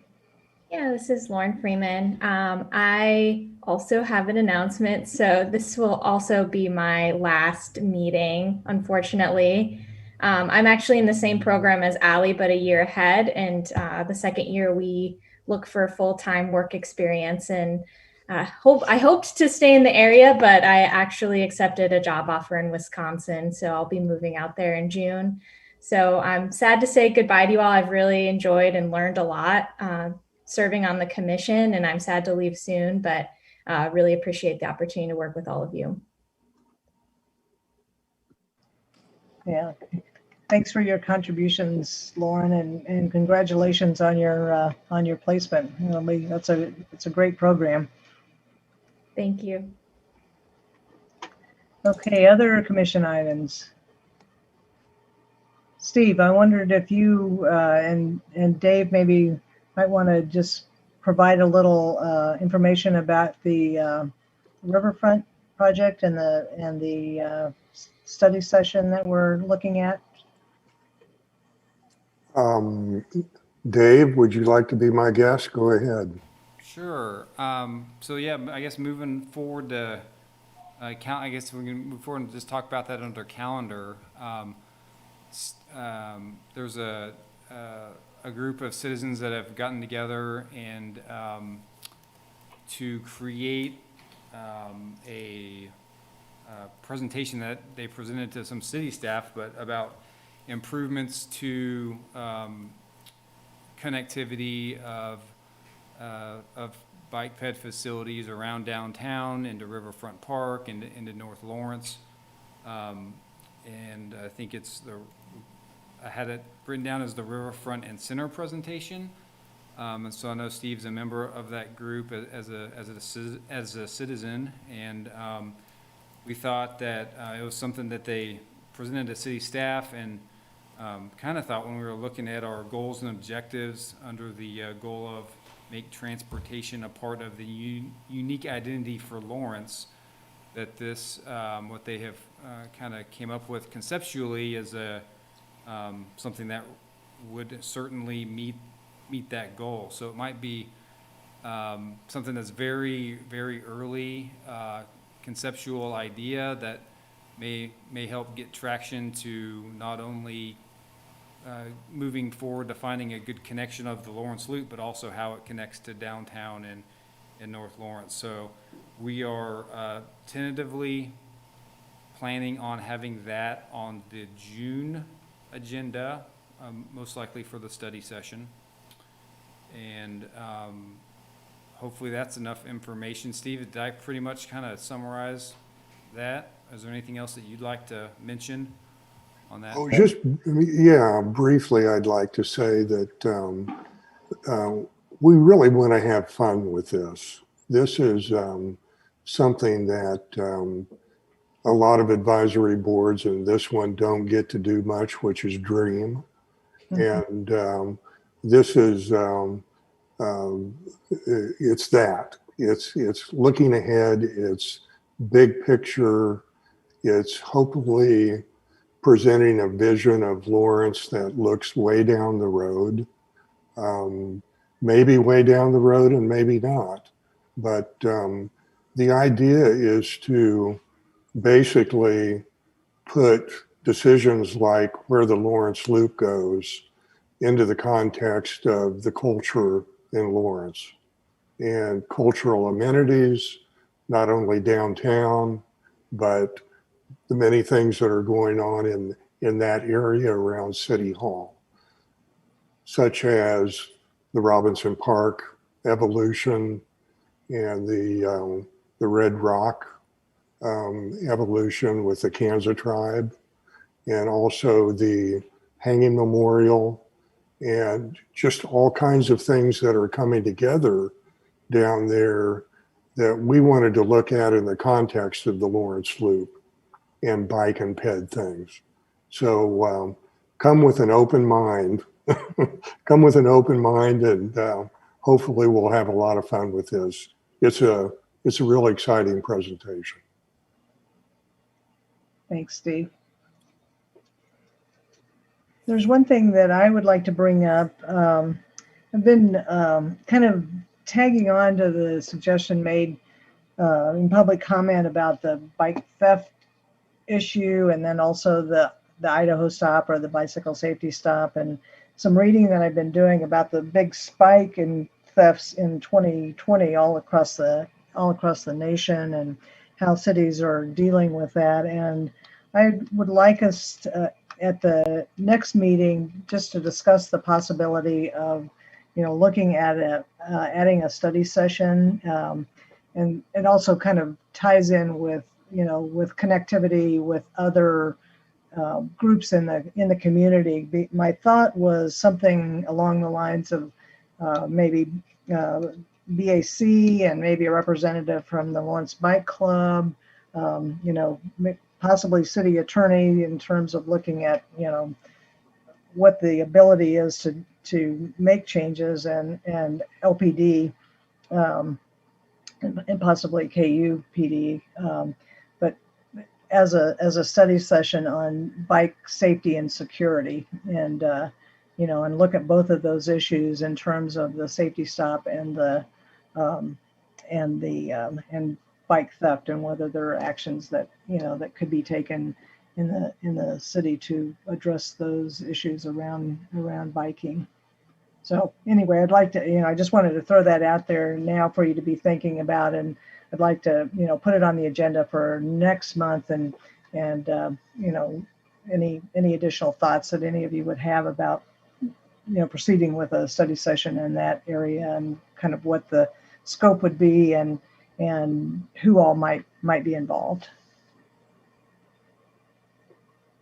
Okay, any other commission items?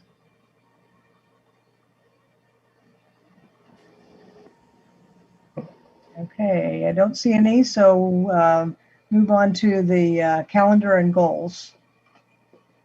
Yeah, Dave Cronin, engineer, so kind of gave a preview of our June study session item with the riverfront and center presentation, which I'm fairly certain we'll be slotting in for that meeting in June. Also, we had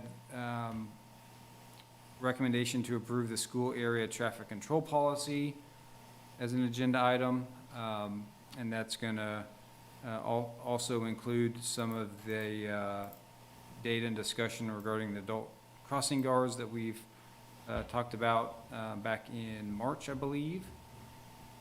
So those are the items at this point we're planning for June, and we can also discuss bringing back maybe some information on that bike theft data and have a introductory discussion on that maybe in June as well. In July, we're at this point planning on having the Your Turn forum on equity and transportation. We had one kickoff meeting with staff and Commissioner Evans and Commissioner Critchlow a couple weeks ago, and we'll have another follow-up meeting here. We need to get scheduled with some of our partners with the health department and county, and try to get that agenda for July the 7th study session, that topic. So those are a couple of things that we're working on for June and July. Perfect. Well, it looks like we've reached the end of our, sorry that we've gone over, but we had a lot to talk about tonight. So if there's nothing else, I would entertain a motion to adjourn.